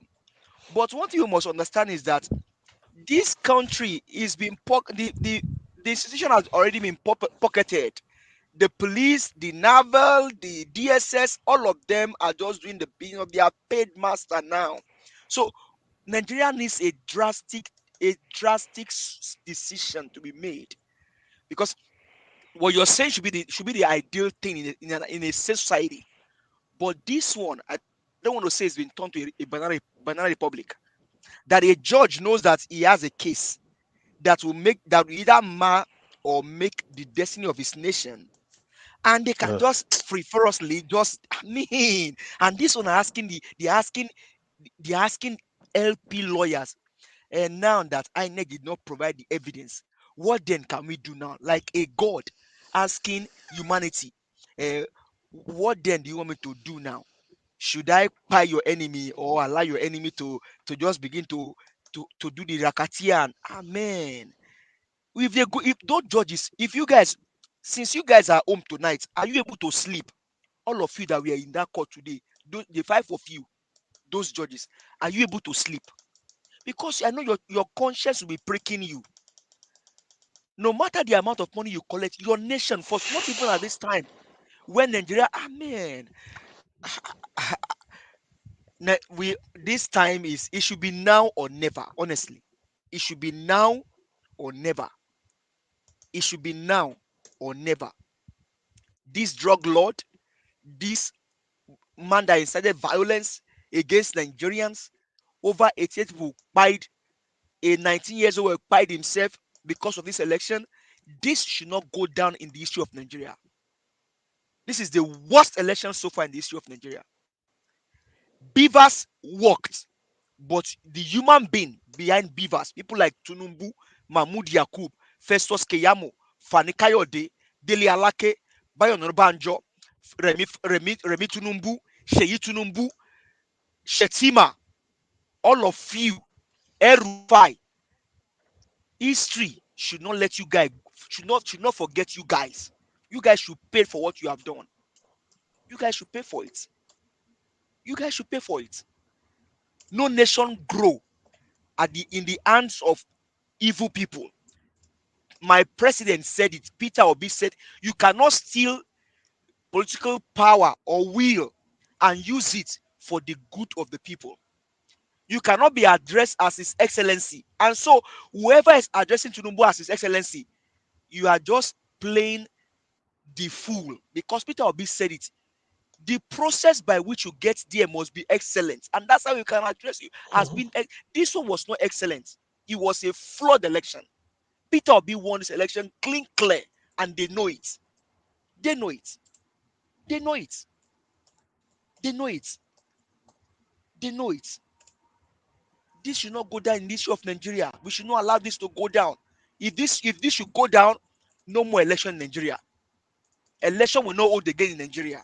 If this one go, if we allow this one to go, there will be no more election in Nigeria. And the judges, there will be no more court of law in Nigeria. Because already the constitution is already shared. It's already shared. Ariwala brought a Quran, the only book. And Tinubu laid his hand on the only book. Even though he didn't win the election. He didn't, and he laid his hand on the Quran to be sworn in. This should not go down like that. Peter Obi said, he told us, this is not the will of God for us. It's not the will of God that we are like this. We are blessed. We have oil. We have everything. And people are suffering and we are saying this is the will of God. No. This is not God's will. Peter Obi said it. This is not the will of God. The will of God is for us to enjoy. That's why He gave us oil. That's why He gave us lithium. That's why He gave us even palm oil. You can grow things on the rock in Bauchi State. It will grow. That is how blessed our country is. And so these ones are telling us that Tinubu becoming president elect by Mahmoud Yakub is the will of God. No, this is not the will of God. The will of God is for us to enjoy what He has blessed us with. So Nigerians, don't allow this to go down like this in history. And Enyomo Yoruba te bang bo eléyìí ò gbọ́dọ̀ lọ, kò gbọ́dọ̀ lọ. Ìyà tí Tinubu fi jà àwọn ará Èkó kan ti tó. Àwọn ará Èkó wọn ti jà lọ́wọ́ Tinubu. Ìyà yẹn tó. Ẹ jẹ́ ká gbọ́n ìyà dànù. Ìdílé kan gbọ́dọ̀ máa àti pé ọmọ àtọ̀hún rìn wá ní Tinubu kò sẹ́ni tó mọ̀ ní Yorùbá. This should not go down like that. This is the highest level of wickedness. Highest level. Peter Obi is a Nigerian. He's one of us. He did everything. He did everything that a man of integrity would do. He did everything possible. He has done everything. He has shown character. He has shown competence. He has shown law. He has shown integrity. And we will now allow light to reign in place of truth. Peter Obi said, if go to Anambra, go anywhere. If you see anyone that said I sent them to go and rig election for me, come and tell me. I will not contest again. Peter Obi said it. He said it. He said if you see anyone that said Peter Obi sent me to come and rig election for me, he said come tell me. And they've gone everywhere. He told us. He said no bill must short over 60 days. If you ask any contractor and say their bill exceeds 60 days, come tell me, I will resign. And we'll allow this to go down like that. Then if you allow this to go down like like this, then it means that we don't have a country. Okay, let's go down let's go to the bus stop where you're going. Let me present you Ariwola.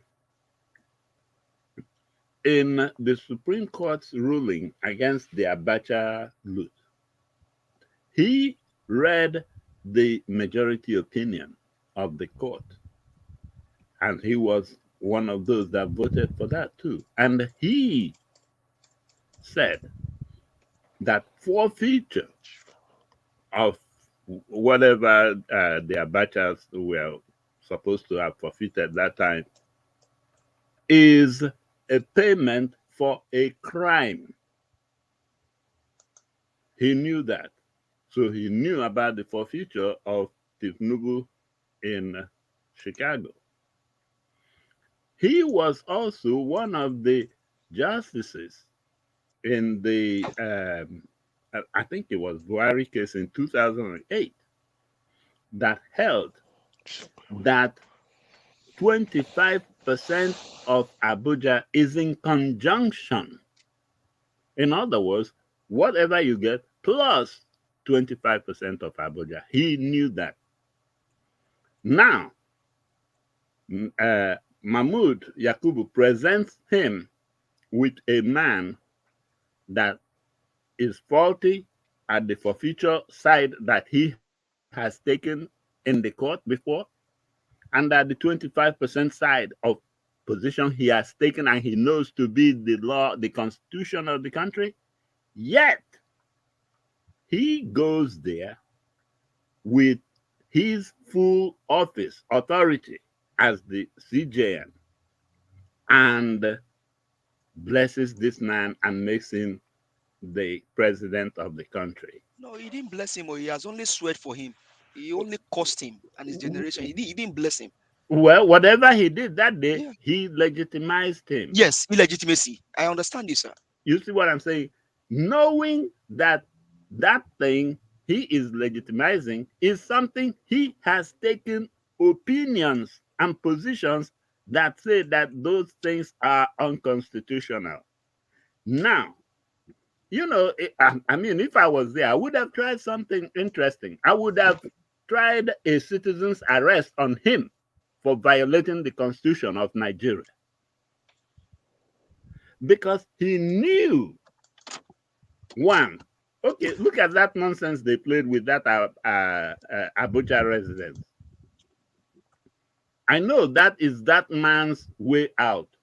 Probably the man has a conscience, and his conscience has told him that he is going to rule that 25% is a must. So they just devised a means to tell him, you know what, if you go on the bench, that's your position. Yes, okay, just find a way to be absent, because it will be on a Friday. Be absent so that on Monday they will do the inauguration. Which I will say, okay, for the man's sake and his life, maybe it was a better decision for him to just abscond. But this Ariwola, he was present when in fact, he was present and part of the court that ruled on the Abacha situation, that forfeiture is evidence of a crime, payment for a crime. He was also part of the judge that ruled that 25% in Abuja is in conjunction. Now, knowing that and being armed with all of that, he could not come, or he's such a sissy that he couldn't come to say, you know, guys, I'm not going to grace this occasion with my presence because I do not believe that this man deserves this honor at this moment. Maybe there will be a runoff or a second try at the election, but this particular one did not produce him. So I'm not going to go and stamp that place or bless that occasion with this of it's not he. I hope he sees that he, Ariwola, the human being, he is crap. Nobody cares about him. It's that office that he should be thinking about. Like here, they will tell you, oh, the president doesn't matter, but it is the office. That's what carries all that respect. So when he goes and doesn't care or give a hoot about that office, come on. I mean, Nigeria, maybe we need to start looking at things in a way where we hold something higher than us. That office is higher than him. He is just a mere mortal crap. But that office, and I even don't know where all these idiots, well, I take back that word, but all these guys wearing all those wigs and running around the place, they should be the ones that will be calling some of these judges and justices to order. When they say my Lord, it doesn't mean that they are Jesus Christ. So when, yeah, you call them my Lord, that's part of your profession, fine. But when they are out of line, bring them back. You don't go there and take everything they do, knowing they are on the wrong side. I am yet to see any Nigerian attorney. I wish Gani Fayemi was still alive. He would have told this Supreme Court justice, this Chief Justice, that going there to swear in somebody you know didn't meet the 25%, which you were part of the court that decided that 25% is needed. Going there is wrong and unconstitutional. So that swearing in, that whole exercise is unconstitutional. But there is no judge, no attorney in Nigeria. They are wearing that nonsense wig. None of them could even come up to tell the truth and stand by it. Live or die by the truth. Yeah, sir. Sorry to interject you. You see, the judiciary, you see, now you're talking eloquently on the judiciary now, because the judicial system has been wrong since 1974. It has been, that's when it started being rotten. So sometimes that's why I laugh at times. I laugh when they gave the judgment on Fela when he was caught with just marijuana that he consumed. He was caught with it when they jailed him. He sang a song concerning it now. And the judge later went back and begged him and said, we are sorry for giving you that judgment. Fela sang a song. Go and check his Fela sang a song about that judge. He came and told Fela that he was compromised and that he's sorry for giving that judgment. That to show you the level and the time this stuff has been gone.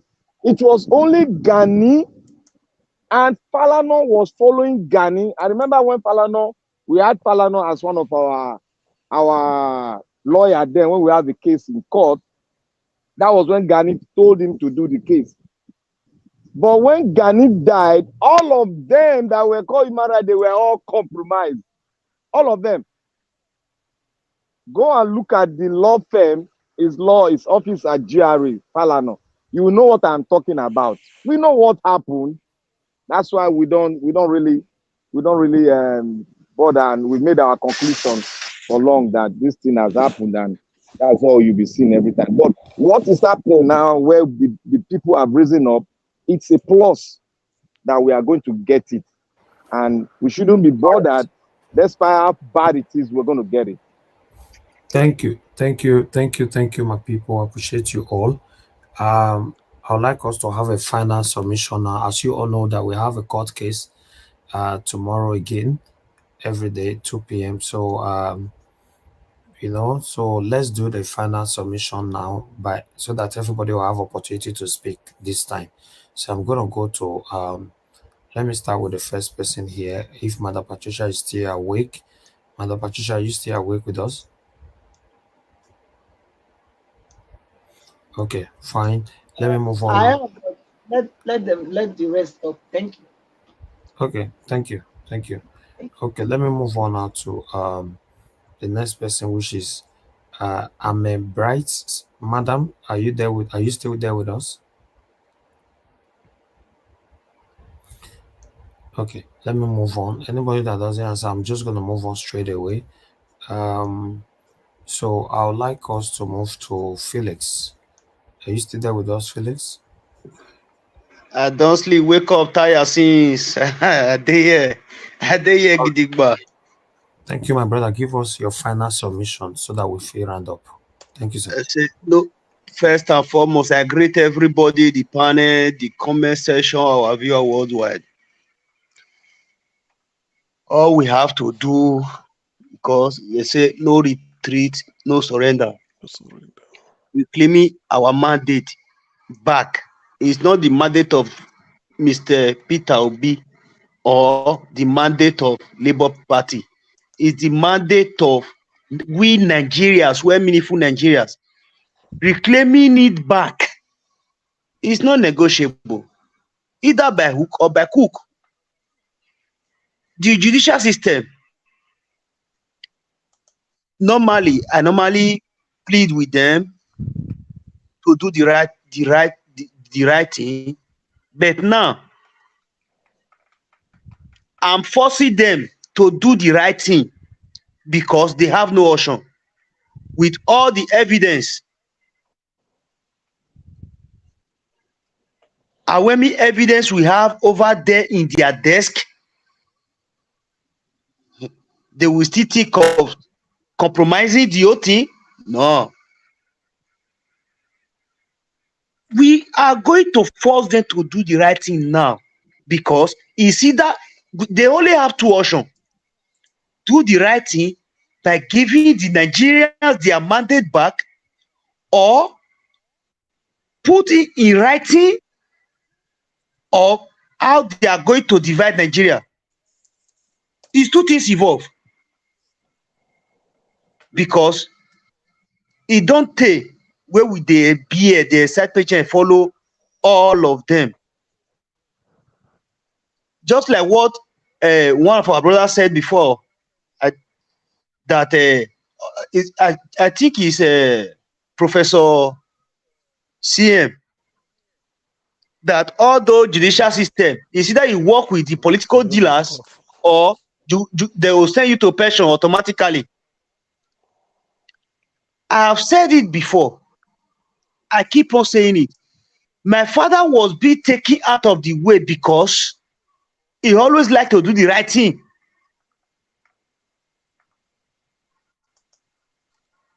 We don't have me personally.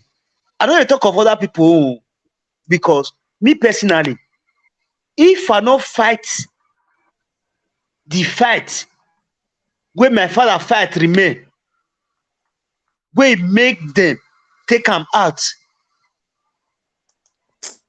the spirit of my father won't be happy with me.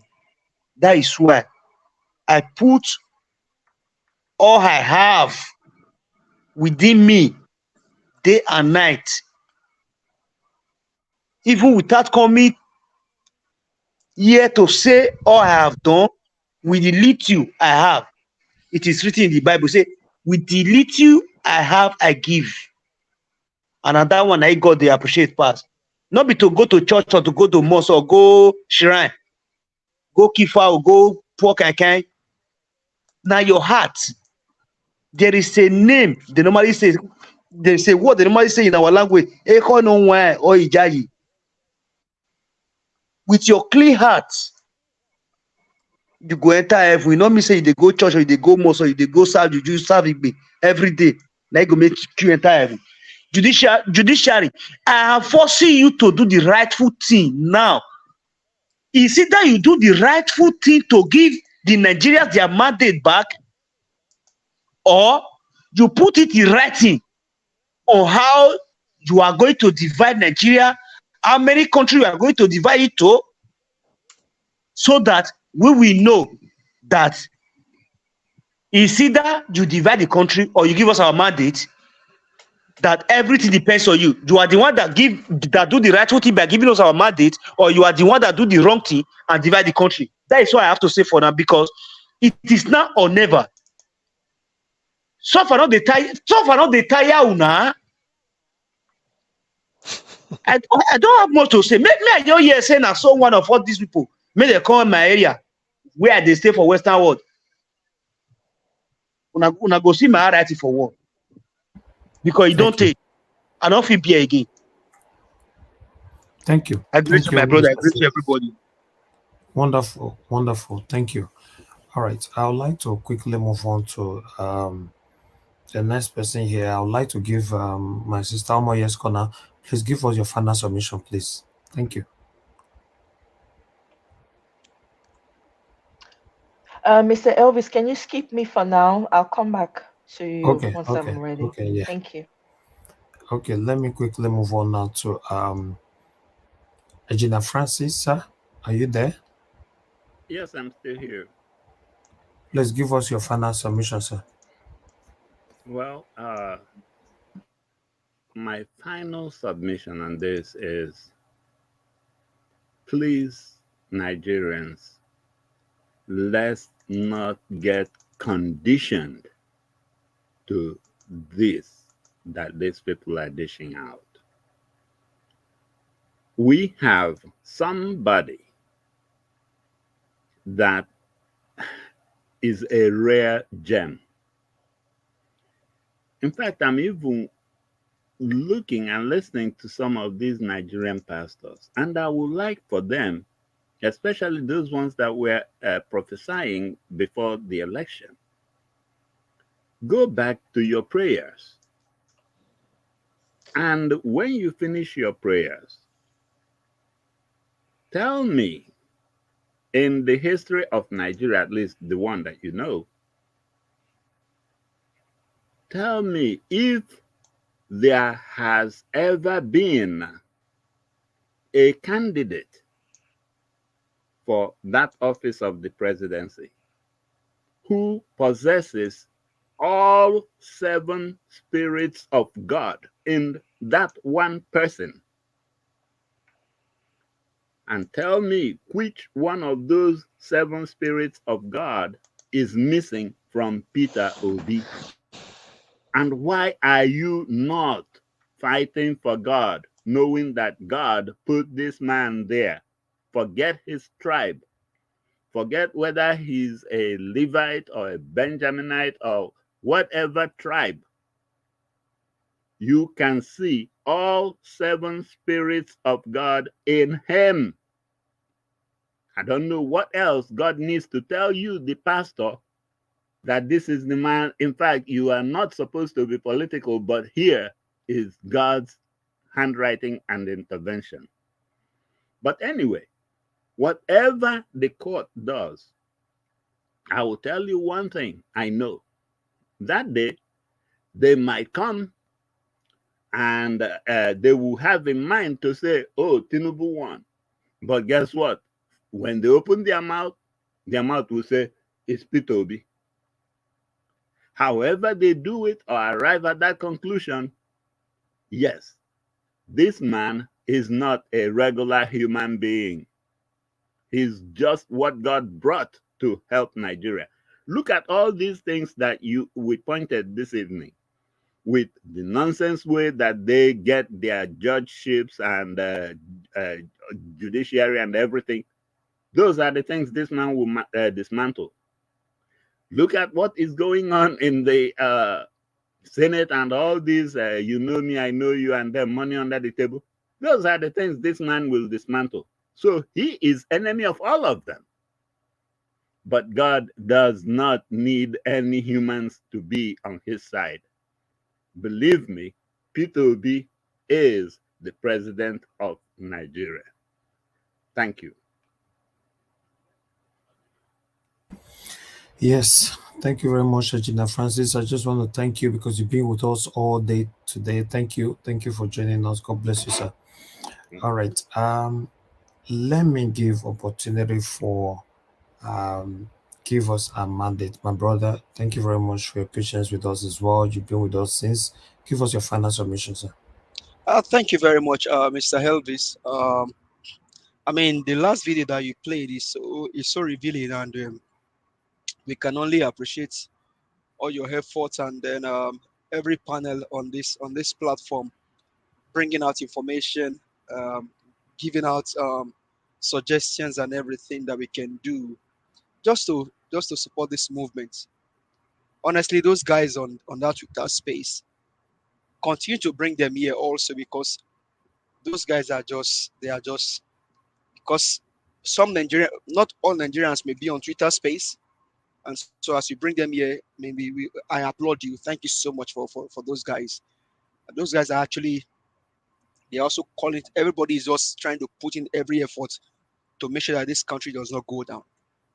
And so judiciary, if you want to join the league of the world many Nigerians that want to save our nation, do the right thing. You know the right thing. I know the right thing. In fact, on election day, we were here on Nigeria Watch with Mr. Elvis, with his correspondents in Abuja, in Benin, in Edo State, in Lagos State, and some other part of the country. In fact, in Plateau State. And then, if Labour Party also wants witness, we have people on Nigeria that can come and testify in the court. Judiciary, you know the right thing. In fact, if not 99% of you voted for Peter Obi, I am sure 80% of you voted for Peter Obi. The blind can see that Peter Obi won his election. Lai Mohammed told the world when he came to the United States, he said, no glitches, that they only turned the beavers down when they saw the way the election was going. They had to turn down the beavers. Lai Mohammed said it. He's on camera. And Labour Party can also present that as an evidence in court. Lai Mohammed said it, that they are the one that turned up beavers when they saw the way the election was. When they saw that Obi was winning the election, they switched beavers on. That is the highest level of wickedness that citizens can perpetrate against their nation. And such people should be brought to book also. They should be brought to book because they did this evil against Nigeria and Nigerians.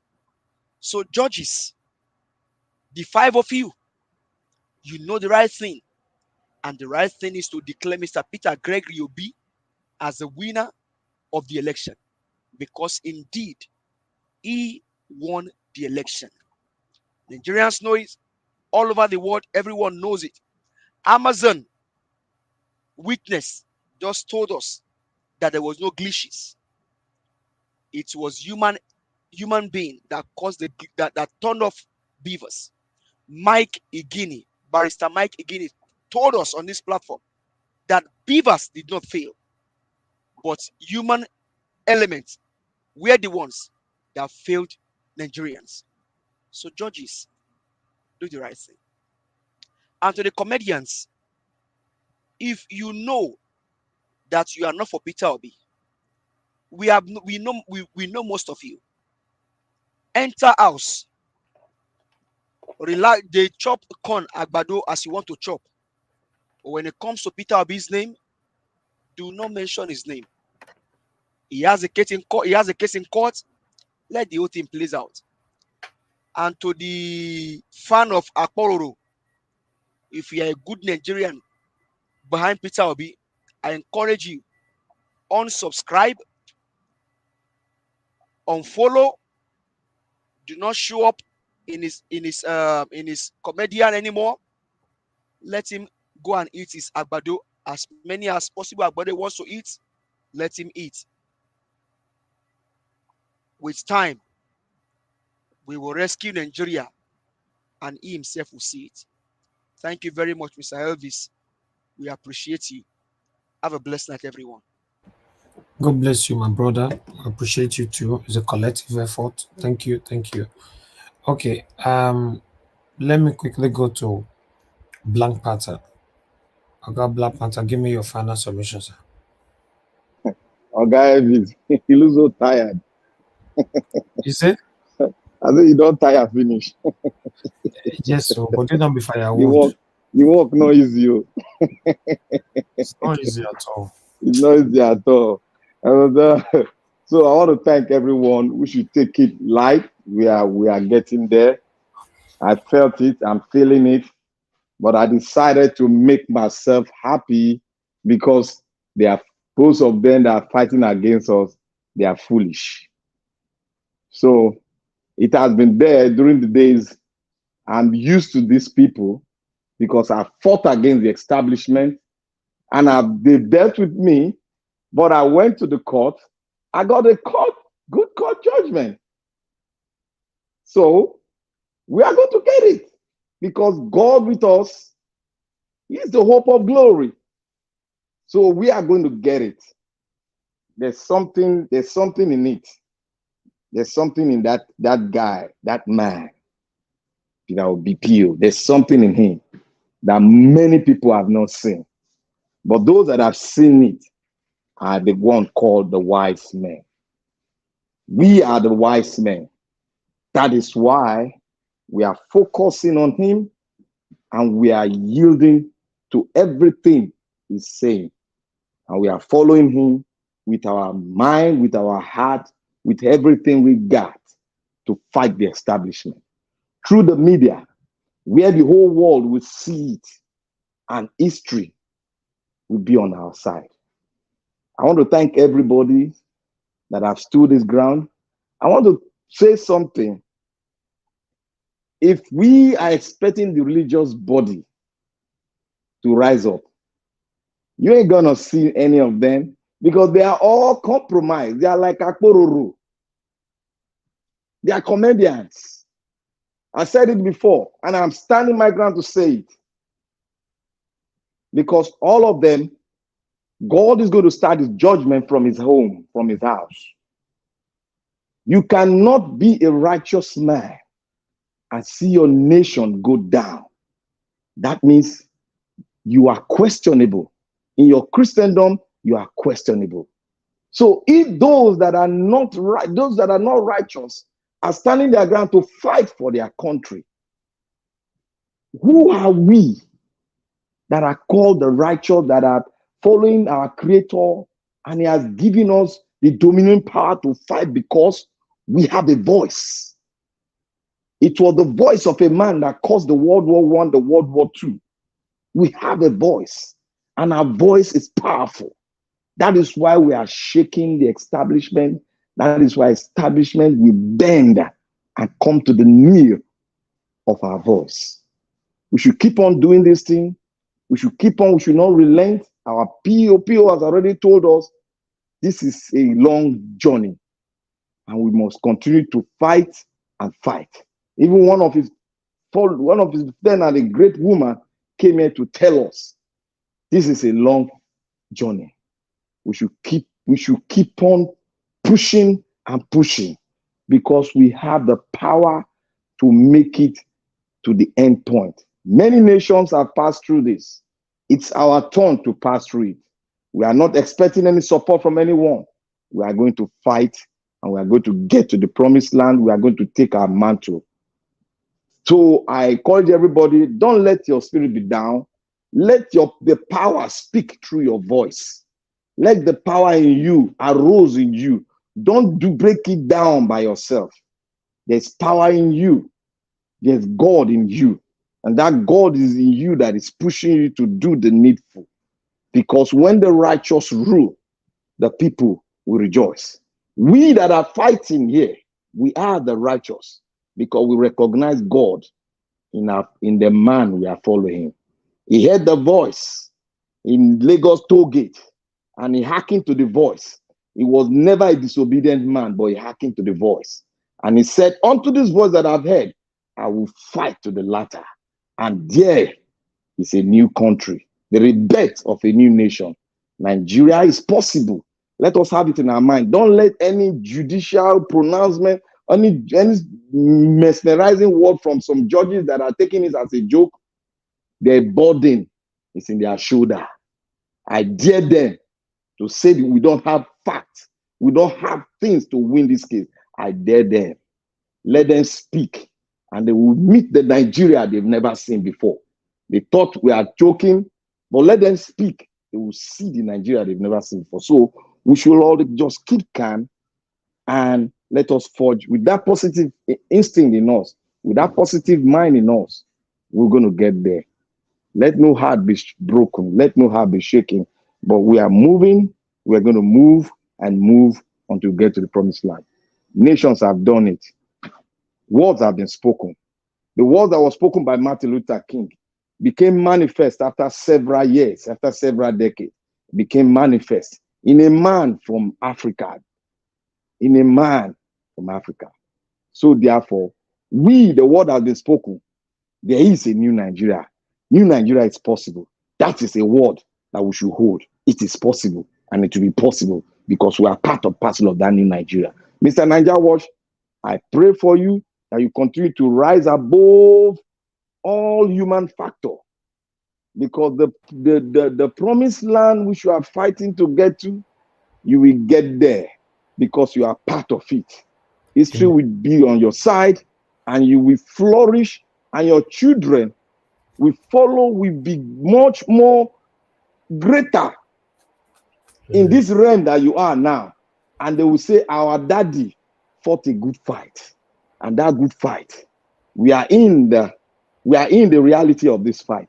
We thank our daddy because history will always talk good about him. God will bless you in every way. The strength of God will continue to strengthen you. And in this journey, you shall never be found wanting. I know that. God be with you, the hope of glory. God bless you and bless every one of us. Amen, my brother. Thank you, and wish you the same prayers. Thank you very much for your continued support. Guys, I beg before now go, it's never too late. We're gonna press on that like button. No, the like is very, very important before you leave. Thank you. Okay, let's meet. I don't read you. I don't read you. All right, I mean, why you're call CM now? Okay, talk to us now. Give us your final submission. I don't read you. Hey, thank you very much, Mr. Elvis. In fact, well done. Kudos to you again, as usual. The only thing when I will talk, we say make we remain focused, because this fight, there's light at the end of the tunnel. We're going to be victorious only if we do not give up. Now, only if we start to give up, everybody they throw hands up in the air, say where as it is now, it'd be like say that's the only time that we need to be worried. But if we have people who are as forceful as we have been since the election till now, and we keep the momentum going, because really now we know they go the fear, nothing else. So let's just keep our eye on the ball. Let's know the truth. When we see the truth, let's have an open heart and receive the truth, because it is what is clearly happening in Nigeria. We know how we know how decadent the system has become. We can't pretend not to know. So of course, as things come out, some things go see the shock us, but it's all so that we will know. So when we build our society, we go know what we need to do to tighten everywhere to ensure that this doesn't happen ever again. This is what I take away from all of these negative things. Sometimes it gets me down. I'm human, it will get you down. But when you think about them again, the only way you can clean out your house properly is when you take everything out and you sweep it and you clean it thoroughly. That's the only time you're going to get through all the corners. So that's what Nigeria is going through right now. We are lifting up the carpets we don't they sweep dirty under since for the past 60 years or more. They don't they sweep dirty and under that same carpet. They sweep them, the thing don't heap, it don't they spill over. So now we are the ones removing the carpet and throwing away layers upon layers upon layers of filth. That's why it's stinking right now. So now the work when we do be that. Yeah. So when my brother, Mr. Alex, say we need cleaners, this is what we're doing. So when they ask, sometimes they say, be careful what you ask for. That's what we already got. We already got cleaners that are cleaning it out, which is what you're doing here, Mr. Elvis, and everybody else on the panel and in the comment section. This is what it is to clean. a lot of dirt. You'll be seeing, your eye go to see things when you never see before.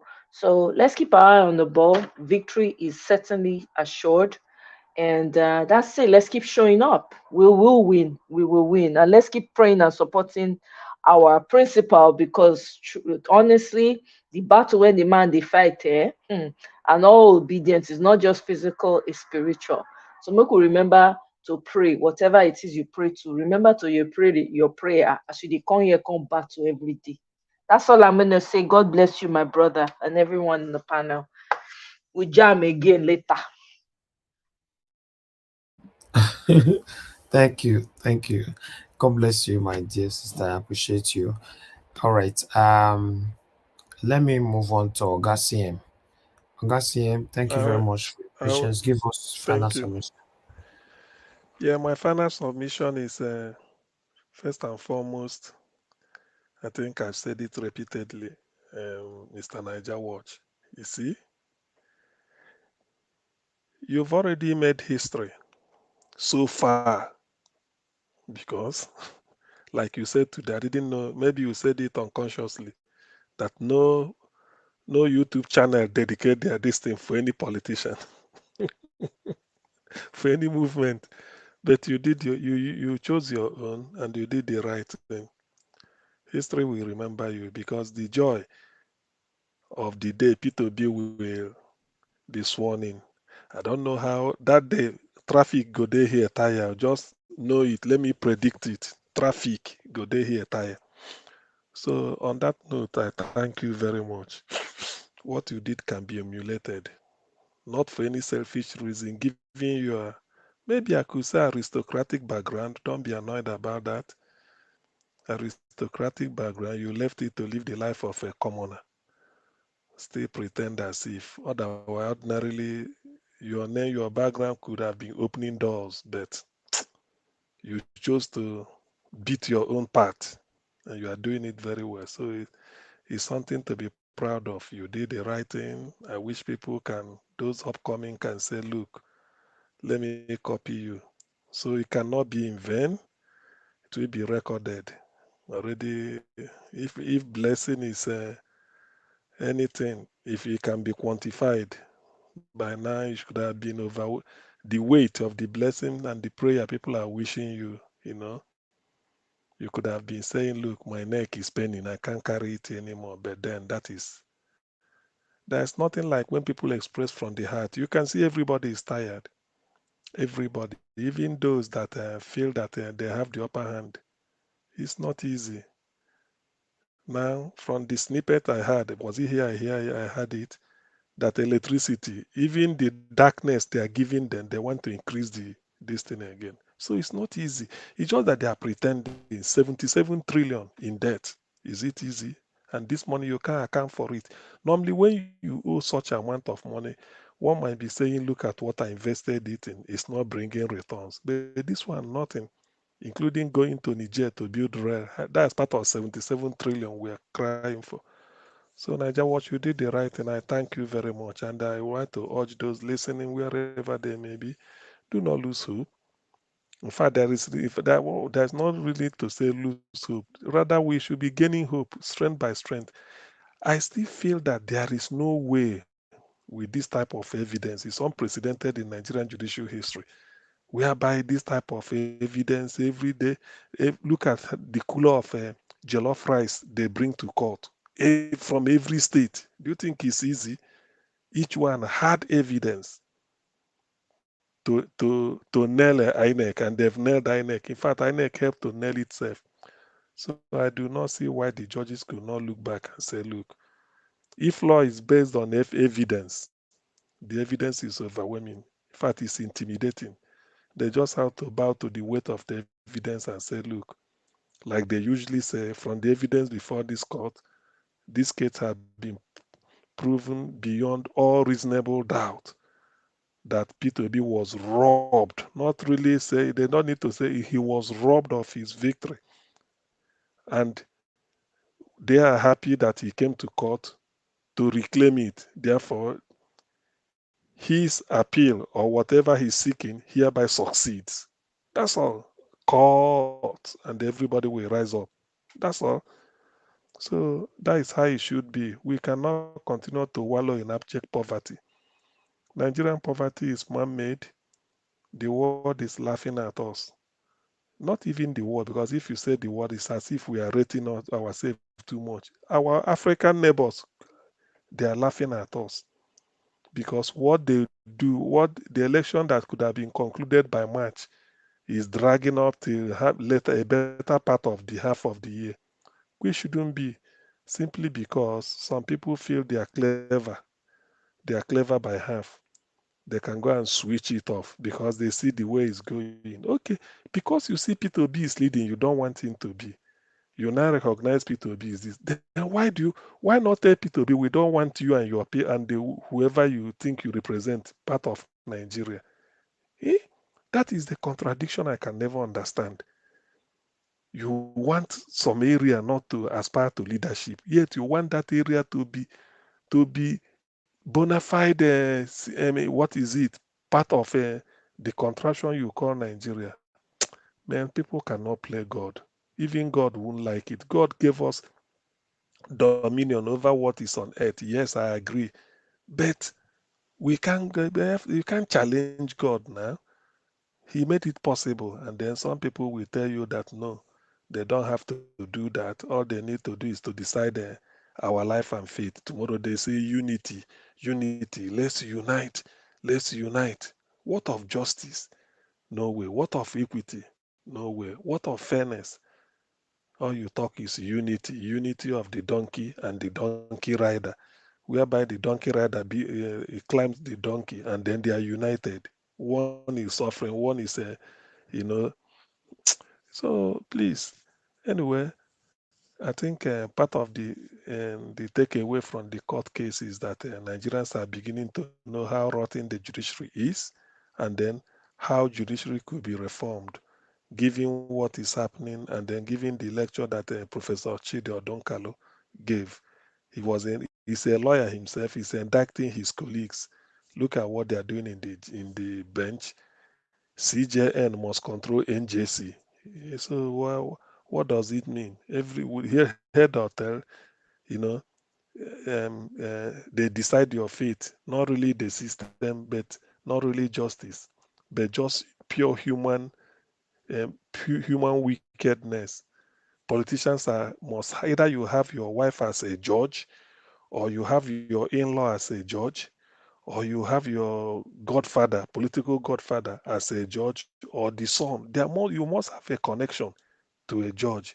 And when that judge is there, all you need to do is go to court. If they are going to court in the east, but you want your case to be decided in the west, you just have to go and influence it. Either the judge goes on transfer, or that day he will take a sick leave. He won't turn up. 2 or 3 times they say they reassign it to another judge, which you will recommend. Nigeria, God, how did we get to this level? How did we? And yet people are waking up and praying and feeling that something will be good. Thank God for Senator Bukachua. Even when he denies it, let him not incur the anger of God. God went into him to say the truth. At that moment of catharsis, he should not take it back. Even the wife coming to say this thing is just afterthought. Does it mean Olisa Abakoba cannot be able to interpret what he had when he passed it, when he analyzed it and then traced the 3 cases he lost through the influence of one politician influencing Senator Bukachua, who will now go into the bedroom and tell Madam the judgment to give? Hey, this is Nigeria. Oh dear. Anyway, Peter Obi, too much is given to you, so Nigerians are expecting much. Of course, you are hearing all this. Where will you start? But you must start from somewhere. We can't continue like this. Something must have to give, and it must have to give soon. Good night, everybody. Yes, something must have to give, and it has to be soon. All right. Yes. To be honest, thank you very much, Augustine, for your continuous kind words towards my effort here. Is our efforts. like I've said over and over again, the only different thing between you and I, or everyone, or every one of you and myself, is that I own the platform. That's all. Everybody's putting in the effort, and I can see now that a lot of Nigerians are gradually putting in even more effort now on the, on Twitter. So it's good. So I like it. It's getting better. Thank you very much. I appreciate every one of you. Thanks for joining us. Please like and share our broadcast always whenever we're on air. Yes, we're going to be back here again by 2 p.m. Endeavor to join us. And yes, those of you right there, Mother of All Mommy Diaspora, thank you very much. I mean, Bright, it's good to have you on the panel. Tony Africa, I can see you right there. Thank you. Daily Phone Eclipse, see you, Glory, Tony Freedom. Tony Wahala. Okay, Freedom Sipo, I can see you as well. Thank you very much. I can see many people right there, but I might not be able to measure on the Origins. Is still with us this time. Okay, she's there. And Maintain Man, thank you. Peggy Monday, and God bless every one of you. I'd like to round up right now. Chris Dublin, thank you very much. You were still there listening to us.